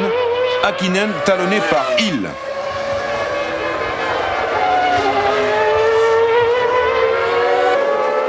Après Schumacher, Irvine renonce, différentiel cassé, et c'est un autre abandon qui va faire couler beaucoup d'encre, car il annonce une inévitable reprise en main de la Scuderia Ferrari. Au 10e tour, les positions des hommes de tête se sont décantées. Damon Hill roule à la 4e place, derrière Villeneuve, Alesi et Häkkinen, mais le chronomètre affiche déjà 13 secondes d'écart entre Villeneuve et son équipier. Diniz roule en 15e position lorsqu'il fait un tête-à-queue. Häkkinen se rapproche d'Alesi à 1 seconde et demie et pour cause, derrière la McLaren Mercedes du Finlandais, la Williams Renault de Hill passe à l'attaque, mais sans succès pour l'instant. Au 13e tour, Villeneuve a opéré le premier des 2 ravitaillements prévus par Williams. 9 secondes et demie, Villeneuve rentre en piste en 4e position, juste derrière Hill.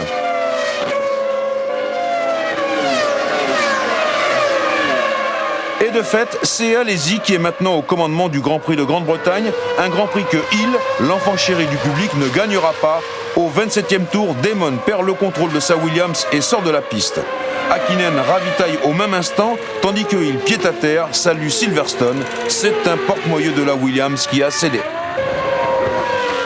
Alesi est toujours en tête de la course avec 4 secondes et 3 dixièmes d'avance sur Villeneuve au 28e tour. Les Benetton Renault mènent un train d'enfer et Panis concède déjà un tour à Berger. 31e passage, c'est-à-dire la mi-course, Alesi opère son seul et unique ravitaillement. Diniz abandonne, moteur explosé, alors qu'il était revenu en 12e position.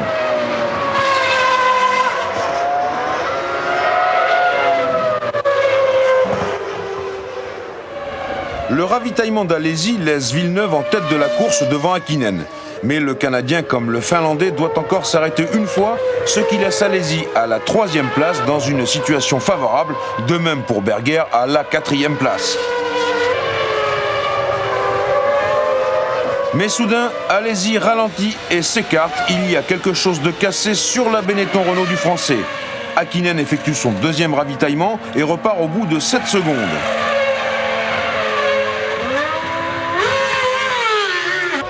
Alesi regagne le stand Benetton, ses freins ont lâché et le Français met pied à terre. On prévient aussitôt Berger, doucement sur les freins, dit le panneau. Et Berger obtempère. Dès lors, Villeneuve n'a plus d'adversaire à sa mesure, il va gagner sans autre forme de procès le Grand Prix de Grande-Bretagne.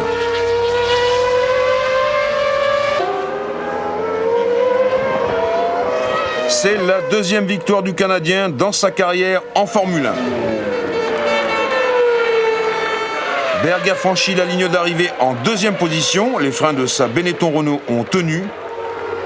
Hakkinen est troisième. C'est le meilleur résultat du Finlandais depuis le début de la saison.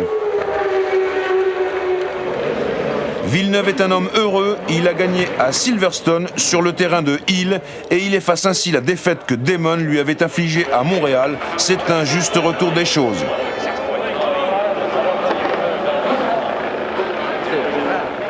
Hakkinen est marqué par la fatigue, mais Berger, qui en a vu d'autres, peut se permettre de féliciter Villeneuve.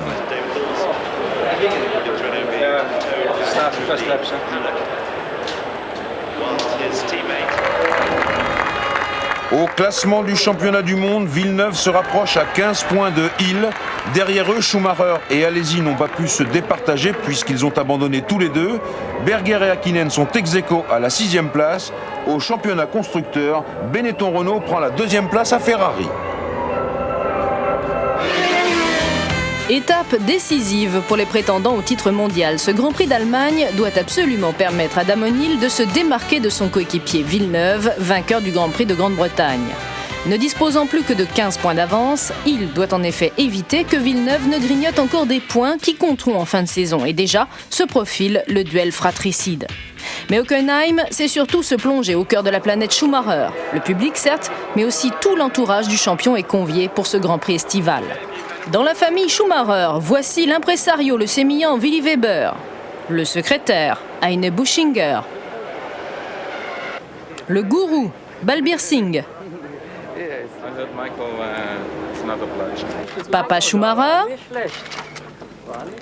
Flo, la chienne adoptée au Brésil qui suit comme son ombre l'épouse, Corina. Dès les essais, Schumacher, encouragé par les 100 000 spectateurs du stadium, tente sa chance, disposant d'un moteur dit de qualification. Mais Damon Hill est sur ses gardes et devance la Benetton Renault de Gerhard Berger d'une demi-seconde. Son rival Villeneuve n'est que 6e, il fait jeu égal en 3e ligne avec Jean Alesi 5e. Quant à Michael Schumacher, malgré tous ses efforts, il ne pourra faire mieux que le 3e temps et partager la 2e ligne avec la McLaren Mercedes de Mika Hakkinen. Damon Hill, Williams Renault, Gerhard Berger, Benetton Renault sur la première ligne de la grille de départ du Grand Prix d'Allemagne. C'est pourtant Jean Alesi qui prend un départ canon et vire derrière son équipier Berger à la sortie du stadium. Berger, Alesi, Hill, Schumacher, c'est l'ordre des leaders à la première chicane. Plus loin vient Hakkinen en 5e position devant Villeneuve, talonné par Horvain.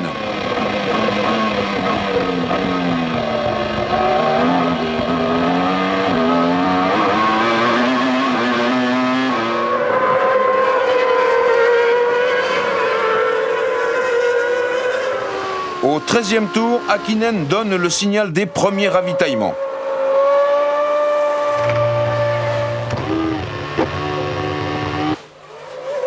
Hakkinen s'est immobilisé pendant 8 secondes et 3 dixièmes, mais il éprouve les plus grandes difficultés à repartir.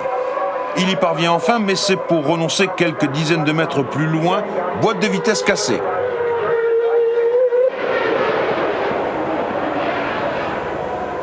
Pendant ce temps-là, Villeneuve est revenu au contact de Schumacher, tandis que Coulthard perd du terrain.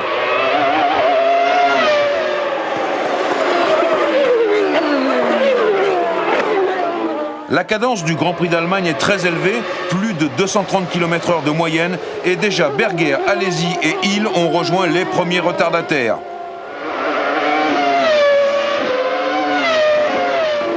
Damon Hill ravitaille une première fois au 20e tour.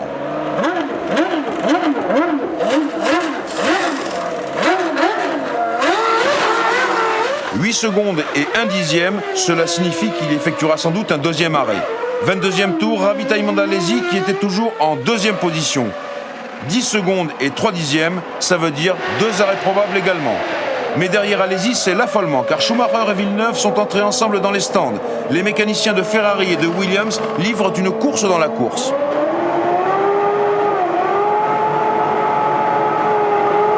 4 dixièmes de mieux pour Villeneuve, mais Schumacher repart devant. Villeneuve essaie de le déborder, c'est impossible, il n'y a pas la place. La Ferrari et la Williams-Renault reprennent la piste roue dans roue, et tandis que Brundle rentre au ralenti, sa Jordan Peugeot a crevé, Villeneuve s'est placé dans l'aspiration de Schumacher et il déboîte malgré des pneus un peu froids. Le Canadien tente crânement sa chance et ça marche, Schumacher est stupéfait. Au 23e tour, Berger ravitaille. 11 secondes et 1 dixième, il a fait le plein pour aller jusqu'au bout du Grand Prix. Il ressort des stands juste devant Alesi.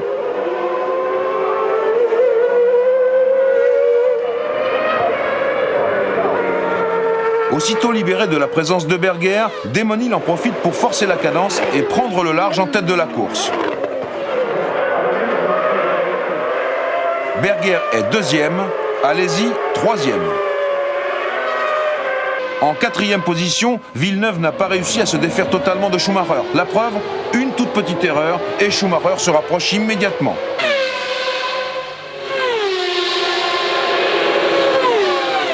« 34e tour, la Williams-Renault de Hill a effectué son deuxième ravitaillement. Berger repasse en tête du Grand Prix d'Allemagne. Damon lui emboîte le pas.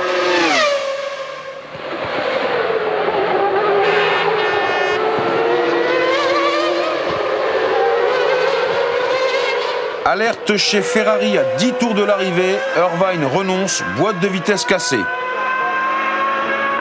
Avec des pneus un peu plus frais, Damon Hill est revenu au contact de Berger et il donne l'assaut. Les deux voitures rendent le maximum. La Williams du Britannique attaque dans tous les coins, mais au volant de la Benetton, le vieux singe connaît toutes les grimaces. Tant mieux pour Hill, mais dommage pour Berger, c'est la mécanique qui tranche. Le moteur de la Benetton Renault explose de toutes ses forces. Gerhard se range et abandonne, il en a les larmes aux yeux. Impitoyable, Damon Hill fonce vers la victoire. Dernière péripétie, Schumacher déborde Coulthard, c'est net et sans bavure, un vrai travail d'orfèvre. Villeneuve est troisième, Alesi deuxième et Hill premier pour la 7e fois de la saison.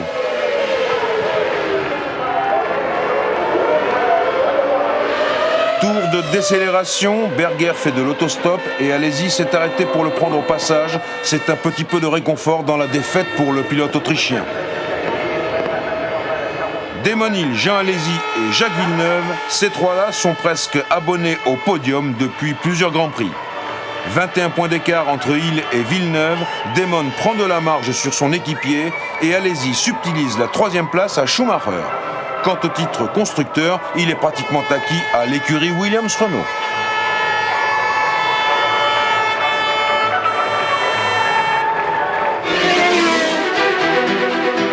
Depuis 1973, Frank Williams n'a qu'une obsession, engranger des victoires, prouver que cette écurie qui porte son nom est bien cette organisation capable de prouesses techniques, avec pour objectif principal le titre mondial des constructeurs. Déjà couronné 7 fois, l'écurie s'apprête pour 2 points avec Damon Hill et Jacques Villeneuve à remporter son 8e titre, le 4e avec Renault, dépassant ainsi McLaren, égalant la mythique Ferrari. 21 points séparent les deux coéquipiers, avantage à Damon Hill qui s'honore déjà de 7 victoires cette saison et ne veut plus laisser passer sa chance. Hill a réalisé le meilleur temps des premiers essais, s'imposant à son coéquipier, mais il y a aussi cet empêcheur de tourner en rond, Schumacher. En venant s'intercaler entre les deux hommes, l'Allemand veut rappeler que lui aussi aime les victoires et que le championnat n'est pas terminé. Damon Hill est une nouvelle fois installé sur la mauvaise ligne de la trajectoire et au signal du starter, il est immédiatement débordé par Jacques Villeneuve et Michael Schumacher. Dans le premier virage, Jean Alesi passe également. Deuxième freinage, Pedro Diniz, Mika Salo et Pedro Lamy s'accrochent. Seul Lamy pourra finalement continuer. Schumacher a pris le meilleur sur Villeneuve. La Ferrari et la Williams-Renault bouclent les premiers tours déjà au coude à coude.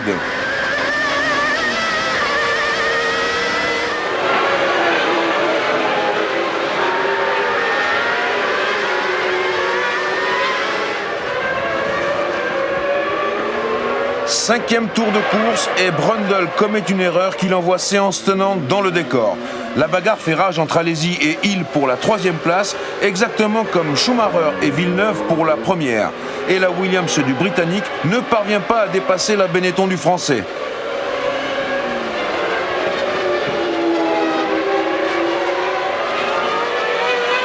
Enfin, troisième combat singulier de ce début de course, celui qui met aux prises Irvine et Berger. Au 19e tour, Schumacher est le premier à ravitailler parmi les hommes de tête. La Ferrari va repartir au bout de 7 secondes et 9 dixièmes et les vraies difficultés commencent car le circuit de Budapest ne favorise certainement pas les dépassements. Schumacher rentre en course juste derrière Alesi et Berger. Débarrassé de Schumacher, Villeneuve mène le Grand Prix de Hongrie, tandis que derrière, Schumacher est coincé par Berger.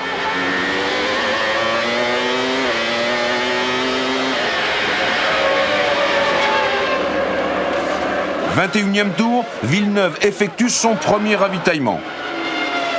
Et il s'intercale entre Alesi et Hill devant, Berger et Schumacher derrière. L'affrontement est rude.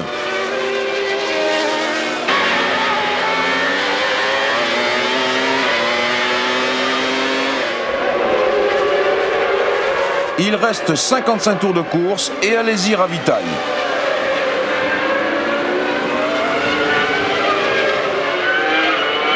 Mais Berger est toujours là, ce qui ne fait pas les affaires de Schumacher.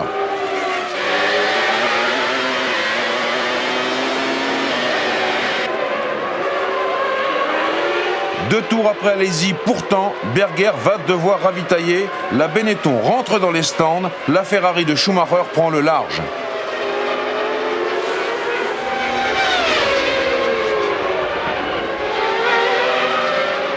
Moteur serré, Coulthard doit renoncer en évitant de peu l'accident. Enfin, au 25e tour, Damon Hill est le dernier pilote du groupe de tête à ravitailler. Il repart juste derrière Alesi. La partie sera difficile pour le Britannique. Premier tiers de la course, le Grand Prix de Hongrie a retrouvé son aspect original. Villeneuve mène devant Schumacher.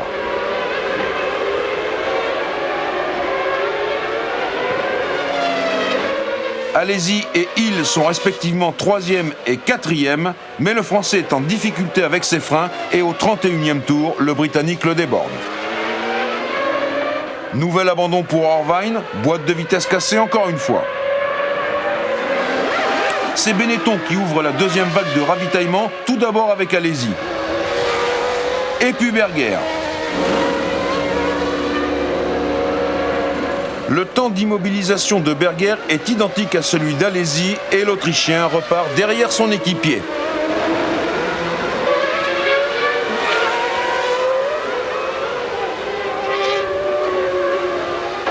Débarrassé des Benetton, Damon Hill est revenu au contact de Michael Schumacher. Mais Schumacher doit effectuer un troisième ravitaillement et Damon accède à la deuxième place au moment où Villeneuve doit ravitailler lui aussi. Un peu plus de 23 secondes séparent les deux hommes. Pas de chance pour Villeneuve, son ravitaillement s'éternise à cause du serrage de la roue arrière droite, un problème classique chez Williams.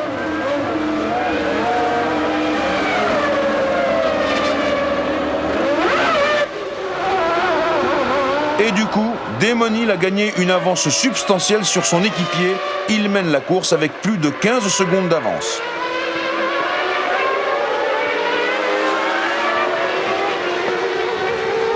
Troisième ravitaillement pour Hill qui s'engouffre dans les stands. Il va rester immobilisé pendant 6 secondes et 6 dixièmes. Il va gagner 8 secondes par rapport à Villeneuve tout à l'heure. Seulement voilà, Villeneuve a cravaché sur la piste et Damon rentre en course juste derrière son équipier. C'est le tournant du Grand Prix de Hongrie. La course est trop longue pour le moteur de Berger qui fait boum comme en Allemagne il y a 2 semaines. Trop longue également pour la Ferrari de Schumacher qui renonce accélérateur cassé à 7 tours de l'arrivée. Au cours des derniers kilomètres de ce Grand Prix de Hongrie, Damon Hill a fait le maximum pour disputer la victoire à son équipier, mais en vain. Jacques Villeneuve passe en tête sous le drapeau à damier et il conquiert ainsi la 3e victoire de sa courte carrière en Grand Prix. Avec Damon Hill en 2e position, c'est un nouveau doublé de l'écurie Williams-Renault cette saison.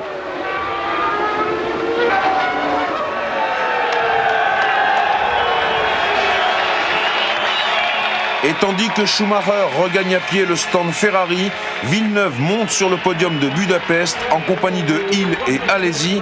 C'est la 5e fois que les 3 hommes font cause commune sur un podium de Grand Prix cette année.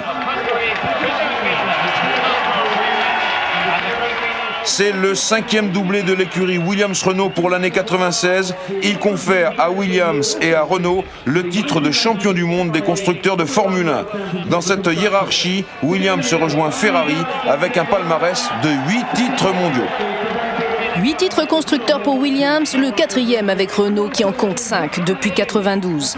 La réussite est totale pour les hommes de Viry-Châtillon. 15 ans après avoir lancé son programme, c'est Nigel Mansell qui offre en 92 le premier titre mondial de Renault avec 9 victoires. L'année suivante est celle de la consécration, c'est Alain Prost qui est sacré champion du monde. En 94, le titre constructeur n'efface pas le drame d'Imola, mais en 95 se profile déjà un nouveau défi. Renault équipe les 2 meilleures écuries du monde, rivales dans la course au titre, Williams et Benetton. C'est Schumacher qui offre la 3e couronne pilote et le 4e titre constructeur consécutif. 95 est aussi l'année des records, 16 victoires en 17 Grands Prix, les 4 pilotes Renault aux 4 premières places du championnat. En 96 et 97, l'aventure continue. Objectif, un 6e titre mondial, 100 victoires. Le motoriste français en compte déjà 86. En Belgique, à Spa, sur ce circuit des Ardennes belges, qualifié de plus beau du monde, mais aussi de plus impressionnant en raison de sa célèbre montée de l'eau rouge, entre Damon Hill et Jacques Villeneuve, c'est le face-à-face le plus ingrat. Au volant de monoplace jumelle, toutes les comparaisons sont permises.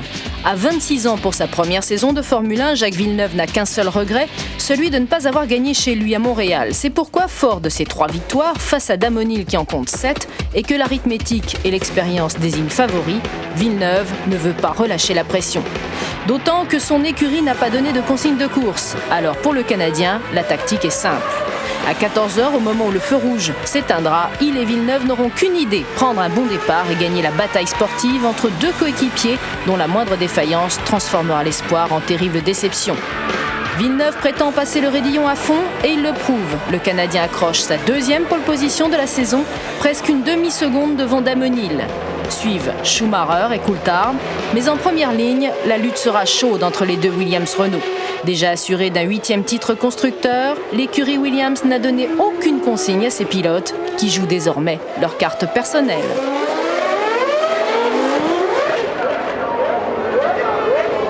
Décidément, Damon Hill manque ses départs et c'est une nouvelle fois Jacques Villeneuve qui part en tête et qui contient difficilement Michael Schumacher.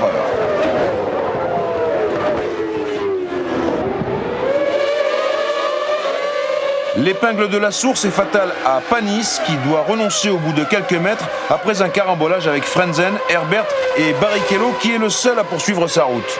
Déjà Villeneuve, Schumacher, Coulthard, Hill, Hakkinen, Berger et Alesi ont dévalé le rouge, franchi le raidillon et ils freinent aux combes. Déjà Villeneuve et Schumacher sont au coude à coude.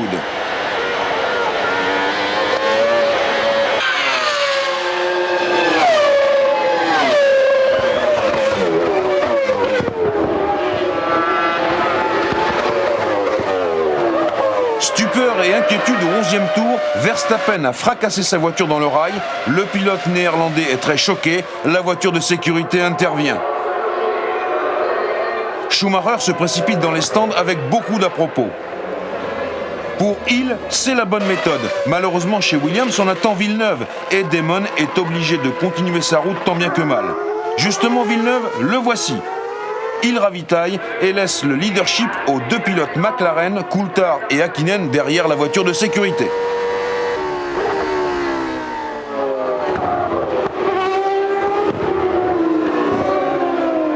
Damon Hill a donc attendu un tour de plus pour ravitailler.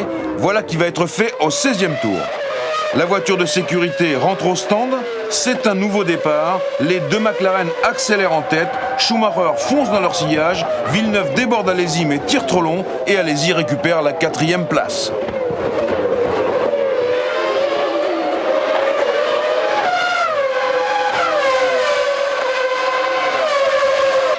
Coulthard, Häkkinen, Schumacher, c'est l'ordre des 3 premiers peu avant la mi-course. Villeneuve déboîte et déborde Alesi. Berger fait un tête-à-queue et perd 7 places.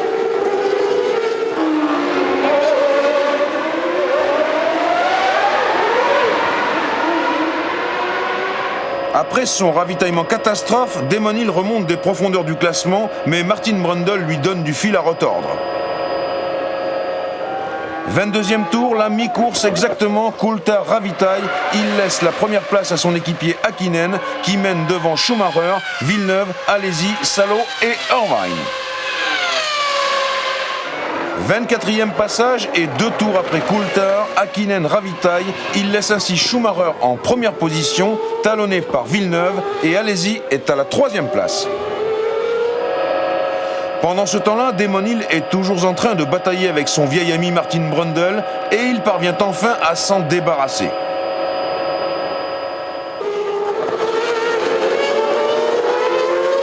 À 14 tours de l'arrivée, Schumacher opère son 2e ravitaillement.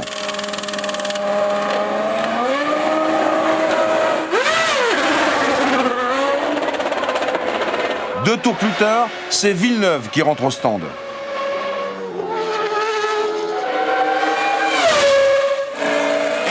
« 7 secondes 8 pour Schumacher, 7 secondes 6 pour Villeneuve. Mais lorsque le Canadien rentre en piste, Schumacher a déjà anticipé.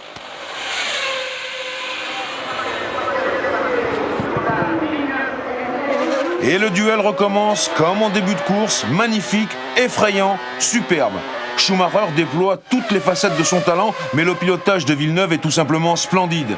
Jacques découvre le circuit de Francorchamps, le plus beau du monde, mais aussi le plus complexe. C'est dire que le Canadien effectue une performance qui le place désormais parmi les plus grands.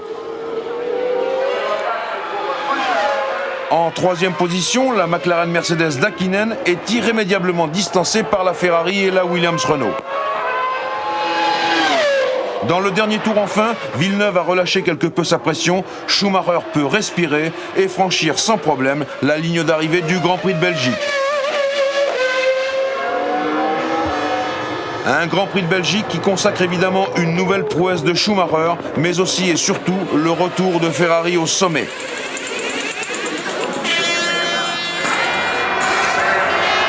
Sur le podium, la joie est partagée par Schumacher, bien sûr, par Villeneuve, dont les débuts à Francorchamps suscitent l'enthousiasme, par Häkkinen, qui sait qu'il aurait pu jouer les premiers rôles.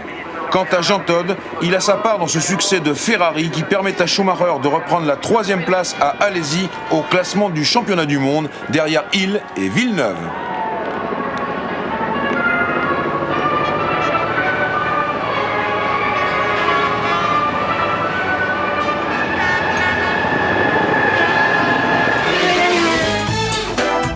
Monza, le temple de la vitesse, le fief des tifosi. Premier arrivé en Italie pour la 14e manche du championnat, Damon Hill vient d'apprendre que son contrat ne serait pas renouvelé chez Williams. Cet homme simple et attachant qui embrasse son épouse est sans doute trop naïf. De son propre aveu, Damon Hill pensait que dominer le championnat, remporter 7 courses en 13 Grands Prix, constituait des atouts suffisants pour rester chez Williams. Erreur, après 6 ans de bons et loyaux services, c'est Heinz-Harald Frentzen qui le remplace. Damon Hill doit quitter l'écurie qui l'a formé. Mais le Britannique ne se laisse pas impressionner. Assuré par Frank Williams d'obtenir une stricte égalité technique, Damon Hill se lance à l'assaut de la pole position. Comme toujours, Jacques Villeneuve est incisif, mais une erreur à la chicane compromet sa performance et Damon Hill conserve le meilleur temps. Villeneuve est tout de même à ses côtés. Michael Schumacher sauve l'honneur. Devant les tifosi, l'Allemand est en deuxième ligne. Mais tout comme Jean Alesi, cette place ne sera pas un handicap pour bâtir leur succès.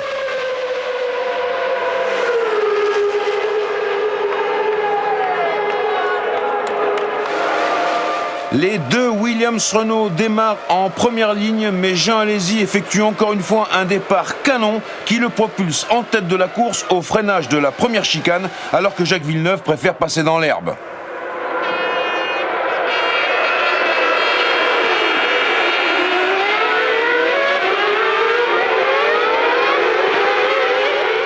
Dans le secteur de l'Esmo, Damon Hill se ressaisit, sa Williams déborde la Benetton d'Alesi.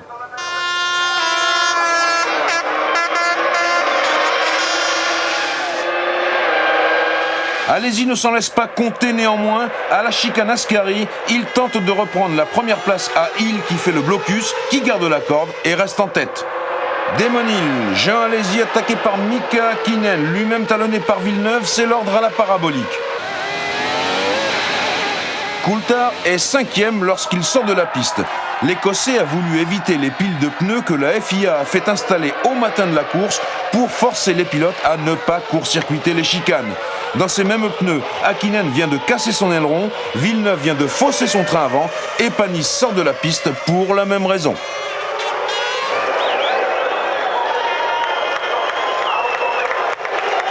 Au troisième tour, Hakkinen s'arrête pour changer l'aileron avant de sa McLaren. Il repart en 17e position. Au quatrième tour, Villeneuve et Irvine déboîtent in extremis pour éviter Berger qui ralentit brusquement avant de stopper quelques mètres plus loin pour abandonner, système hydraulique hors d'état.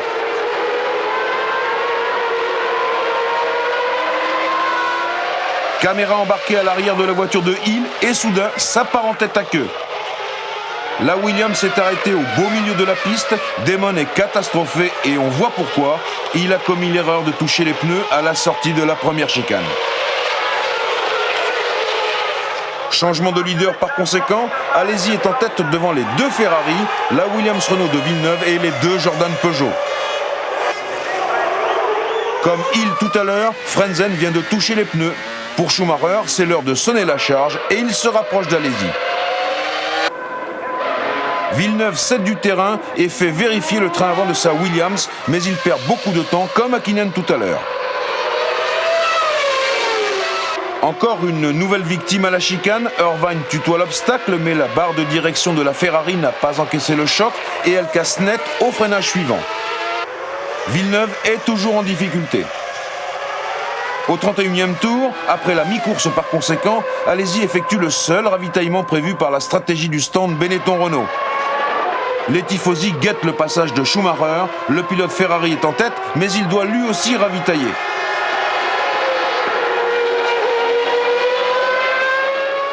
« 33e tour, Schumacher entre dans les stands, les 100 000 spectateurs de Monza retiennent leur souffle. Schumacher repart. Alesi sort de la parabolique. La Ferrari est juste devant et elle prend pour de bon la tête du Grand Prix d'Italie. C'est le délire dans les tribunes de Monza. Le reste n'a plus d'importance pour les tifosi.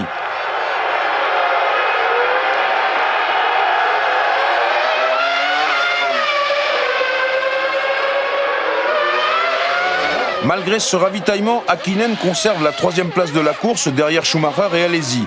Le Finlandais revient de loin, c'est une très jolie performance. Et derrière lui, Brundle et Barrichello n'arrivent toujours pas à se départager. Les deux pilotes Jordan Peugeot sont roue dans roue depuis le départ. Alerte chez Ferrari, Schumacher touche les pneus, le coup est rude et on pense à la mésaventure survenue à Irvine il y a une douzaine de tours. 3e ravitaillement pour Villeneuve qui ne cesse de perdre du terrain. Dommage pour le Canadien qui avait une belle carte à jouer au championnat après l'abandon de Hill. Alesi roule toujours à la limite avec sa Benetton Renault, mais elle rend près d'une seconde au tour à la Ferrari. Schumacher franchit la ligne d'arrivée avec une avance confortable.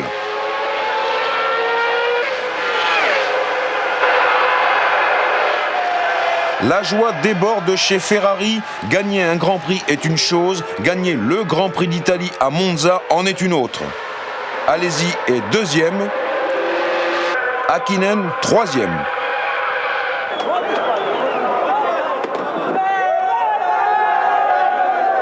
Le délire des tifosi est à la mesure de la victoire de la Scuderia qui n'avait pas gagné à Monza depuis 8 ans.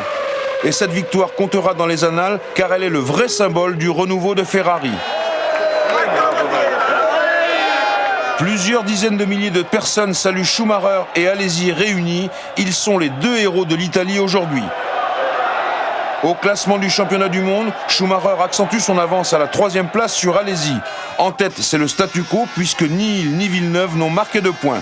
Au classement des constructeurs, Benetton Renault est toujours 2e, mais Ferrari se rapproche.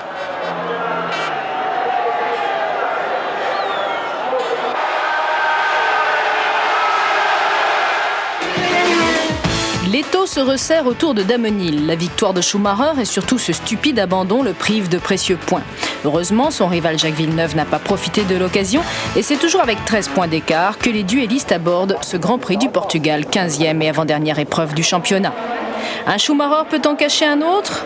Ralph, le frère cadet de Michael, sera bientôt au volant d'une Formule 1. En 97, c'est Jordan Peugeot qui accueille à bras ouverts le jeune Allemand et les 6 millions de dollars de ses parrains. Favori, Damon Hill n'en est pas moins sérieusement menacé. Jacques Villeneuve ayant l'intention de profiter de la moindre défaillance. Une victoire et une 3e place suffisent en effet aux Canadiens pour coiffer le Britannique sur le poteau. Aux essais, la bataille est d'une rare intensité entre les duellistes de Williams-Renault. Alesi et Schumacher se partagent la 2e ligne, mais Damon Hill va réussir à conserver pour 9 millièmes de seconde, soit 75 cm, la pole position. La 20e de sa carrière, la 9e de la saison. Pour la 8e fois, les Williams-Renault sont côte à côte en première ligne, mais échouer si près du but provoque une grosse colère contre lui-même chez le Canadien.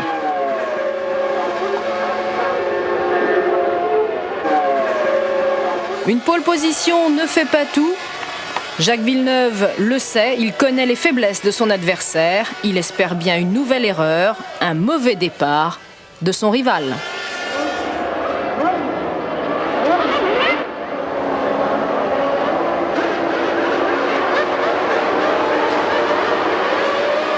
Au signal du départ, Damon Hill se jette sur la trajectoire de Jacques Villeneuve et il n'hésite pas à tasser Jean Alesi, une nouvelle fois bien parti.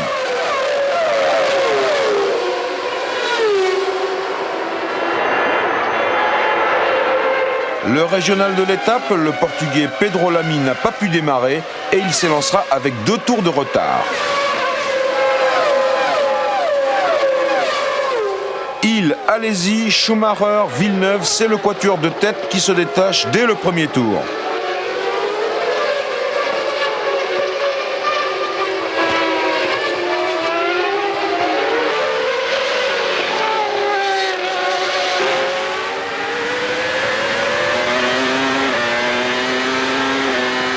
Au bout de 6 tours, ce sont toujours les mêmes qui dominent.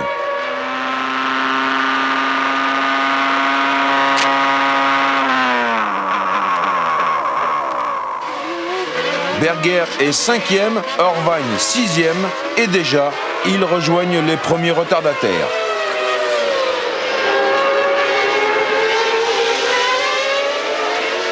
Au 16e tour, Villeneuve accomplit la performance de la saison. Il attaque Schumacher et le dépasse par l'extérieur de la grande courbe, ce qui constitue une première en Formule 1 sur le circuit d'Estoril. Schumacher se ressaisit et essaie de reprendre l'avantage, mais en vain, Villeneuve est bel et bien 3e.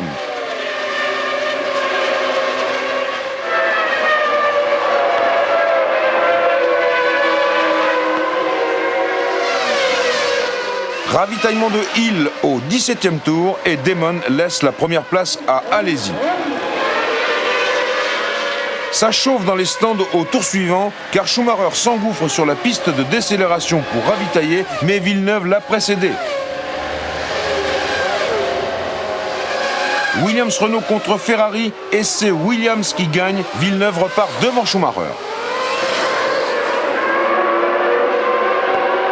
22e tour, Alesi ravitaille. Benetton Renault a prévu 2 arrêts pour le Français. Ses principaux rivaux en feront 3.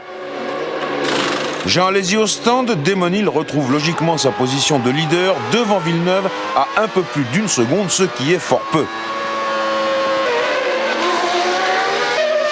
Les deux Williams-Renault se bagarrent en tête et la lutte pour la troisième place oppose désormais Alesi à Schumacher. C'est en quelque sorte le symbole de ce championnat du monde 96.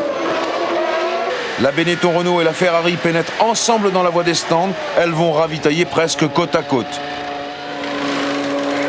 Les mécaniciens de Ferrari sont plus rapides que ceux de Benetton Renault. Schumacher repart devant Alesi.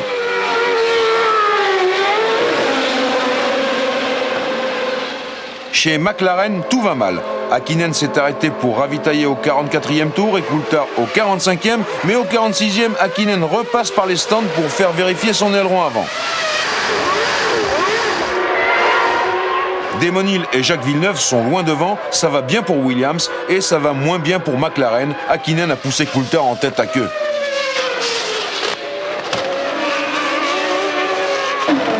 Dernier ravitaillement pour les Williams-Renault, tout d'abord avec Hill qui repart au bout de 8 secondes et 8 dixièmes.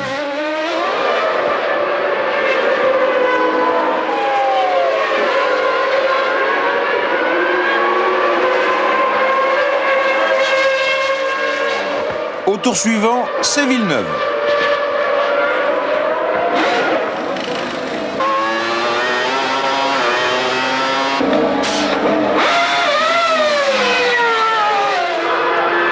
C'est le tournant du Grand Prix du Portugal. Le Canadien reprend la piste juste devant son équipier. Il reste 20 tours, Villeneuve et Hill devant, Schumacher et Alesi ensuite, et la bataille fait rage également pour la 5e place entre Irvine et Berger. Et d'ailleurs, Berger tente le coup, mais il est trop long, et Irvine reprend la 5e place qu'il conservera jusque sur la ligne d'arrivée. Dernier tour, Damon Hill roule en solitaire. Contraint et forcé par un embrayage défaillant, il a laissé Villeneuve s'échapper en tête et le Canadien a pris plus de 15 secondes d'avance. Jacques Villeneuve gagne le Grand Prix du Portugal et conquiert ainsi sa 4e victoire en Formule 1. En terminant 2e, Damon Hill ne peut pas être sacré champion du monde. Il aurait fallu pour cela qu'il soit vainqueur. Schumacher est 3e. Entre la Grande-Bretagne et le Canada, entre Hill et Villeneuve, c'est l'Empire du Soleil Levant qui décidera du titre mondial. Dernier parc fermé de la saison en Europe avant l'Extrême-Orient. Schumacher et Alesi s'expliquent en gentleman.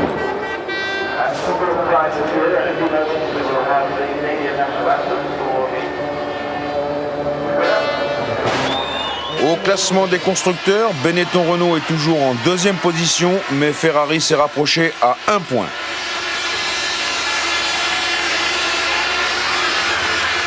« 9 points séparent Jacques Villeneuve de Damon Hill au championnat du monde. Dans cette situation, le Britannique reste favori, mais le Canadien a accompli une performance authentique. Il reste en lice dans la course au titre mondial jusqu'à l'échéance ultime, cela pour sa première saison de Formule 1. Chapeau!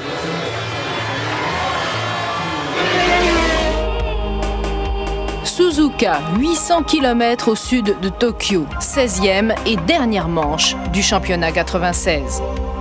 Pour Damon Hill, le pire est arrivé. C'est sur l'ultime course de la saison que se joue le titre mondial. 9 points séparent les prétendants, le scénario est simple, il suffit à Damon Hill de marquer 1 point, alors que Jacques Villeneuve doit lui obligatoirement gagner. Et Damon Hill de repenser à toutes ses erreurs, ses faiblesses qui l'ont conduit à repousser le succès tant attendu.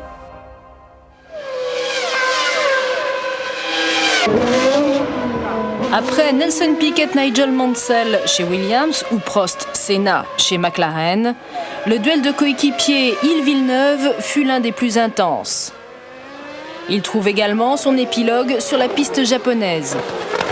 Au crédit de Damon Hill, 7 victoires. À celui de Villeneuve, 4 victoires. Fort de cette première année fracassante, Jacques Villeneuve n'a pas lâché sa proie. Damon Hill savait qu'il souffrirait. Au Japon, cela va commencer dès la séance d'essai. Jacques Villeneuve est toujours aussi déchaîné et il amorce le duel qui l'oppose à Damon Hill avec le meilleur temps provisoire. Le Canadien va même enfoncer le clou et améliorer 3 fois sa performance. Sa 3e pole position est d'ores et déjà acquise. Au prix d'un effort terrible, Damon Hill parvient à se hisser en première ligne. 15 Grands Prix et 8 mois plus tard, les 2 hommes de Williams-Renault sont côte à côte une dernière fois pour le gain du championnat. Sur la grille de départ, la tension est extrême, y compris pour David Coulthard qui a calé. Du coup, le départ est retardé. Les mécaniciens reviennent auprès de leurs pilotes qui ont pris soin de couper leur moteur pour éviter la surchauffe. Chez McLaren Mercedes, on s'active sur la voiture de Coulthard, mais c'est finalement depuis la dernière ligne que l'Écossais devra prendre le départ. La procédure est repartie, tour de formation, puis feu rouge.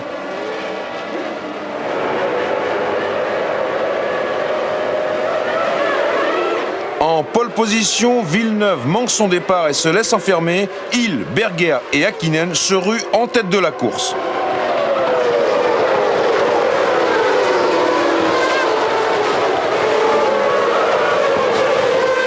Au 2e virage, Alesi sort de la piste et tape très violemment. Hill et Berger s'échappent en tête. Alesi met pied à terre, il est sain et sauf. Au 3e tour, Berger s'impatiente et tente d'attaquer Hill, mais il s'y prend mal et la Benetton Renault casse son aileron dans le vibreur de la chicane. Du coup, Damon Hill s'est solidement installé en tête du Grand Prix du Japon. Il précède Häkkinen, Schumacher, Irvine, Villeneuve et Brundle. Or, pour être sacré champion du monde, Villeneuve doit impérativement gagner. Aussi entreprend-il une remontée incisive, d'abord au détriment d'Irvine.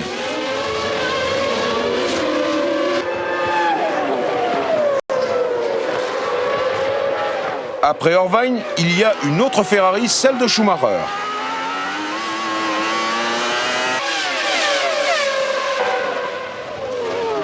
Villeneuve fait la jonction avant de se précipiter dans les stands pour ravitailler.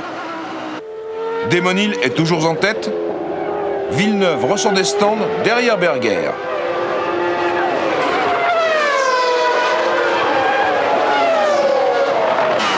Villeneuve est 10e, il doit remonter la pente et il le fait. Berger s'incline.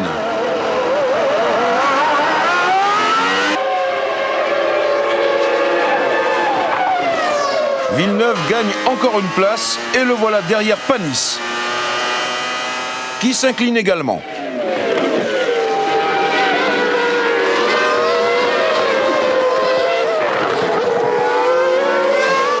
Schumacher ravitaille. Une opération de routine qui se déroule normalement. Schumacher rentre en piste et pendant ce temps-là, Villeneuve cravache toujours. En tête de la course, Damon Hill dispose d'une avance confortable. Personne n'est en mesure de suivre son rythme. Il stoppe pour ravitailler. 11 secondes et 6 dixièmes. Pas de précipitation. Damon repart devant le groupe de chasse. Schumacher, Häkkinen et Villeneuve.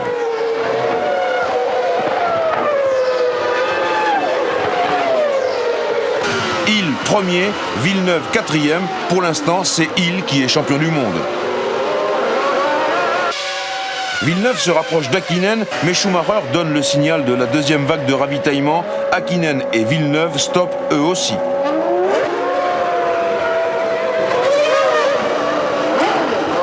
Schumacher et Häkkinen reprennent la piste, Villeneuve les suit. Il faut absolument qu'ils passent.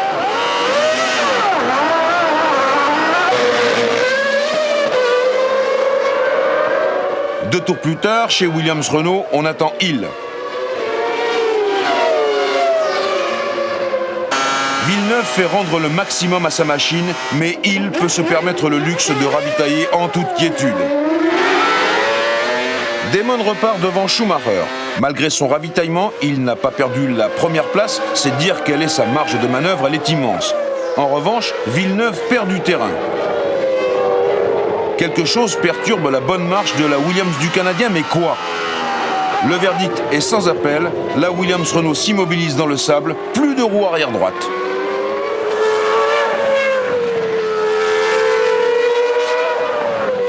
Frank Williams reste impassible. Jacques Villeneuve est à pied. Et Damon Hill est champion du monde.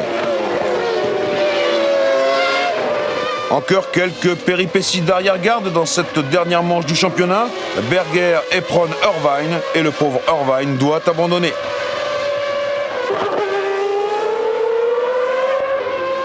Schumacher est menacé par Häkkinen, mais celui qui est champion du monde pour quelques minutes encore ne se laisse pas impressionner.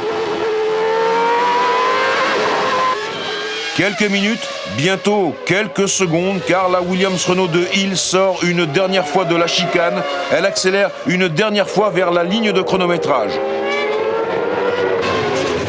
Contrat rempli pour Hill, comme le dit le panneau de sa femme Georgie. Damon, champion du monde, voilà qui est fait.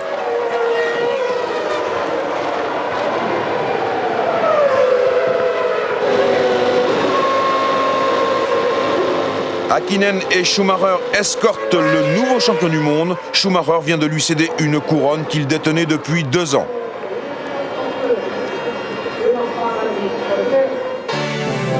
Neuf pole positions, 8 victoires et 97 points. Somme toute une saison bien remplie pour Damon Hill, champion du monde des pilotes de Formule 1 1996.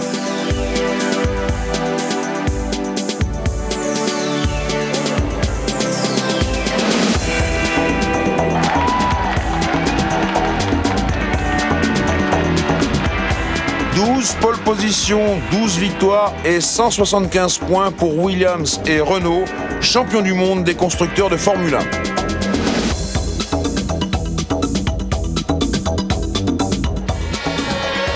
Dans le clan de Damon Hill, c'est un bonheur sans mélange, mais Damon mérite bien cela, non seulement par son talent, mais aussi ses qualités sportives et humaines véritablement attachantes.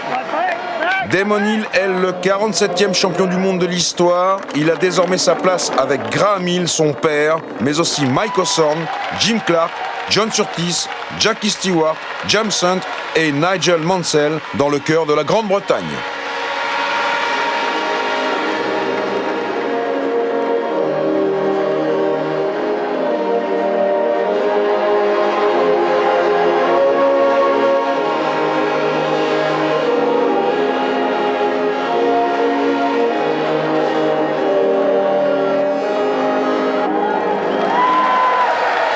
« 97, c'est déjà demain. Nouveau défi pour le champion du monde en titre. Damon Hill aura la lourde tâche de propulser TWR des bas-fonds du classement au milieu de tableau. Villeneuve, lui, imagine déjà lui succéder. Mais attention, Schumacher et Ferrari y seront là, tout comme Benetton Renault, Jordan Peugeot ou McLaren Mercedes. C'est bien connu, une année pour apprendre, l'autre pour gagner. And as the champagne flies, the American Chandra Silver, Murray Trophy presented by the chairman of Murray Chandra Silver.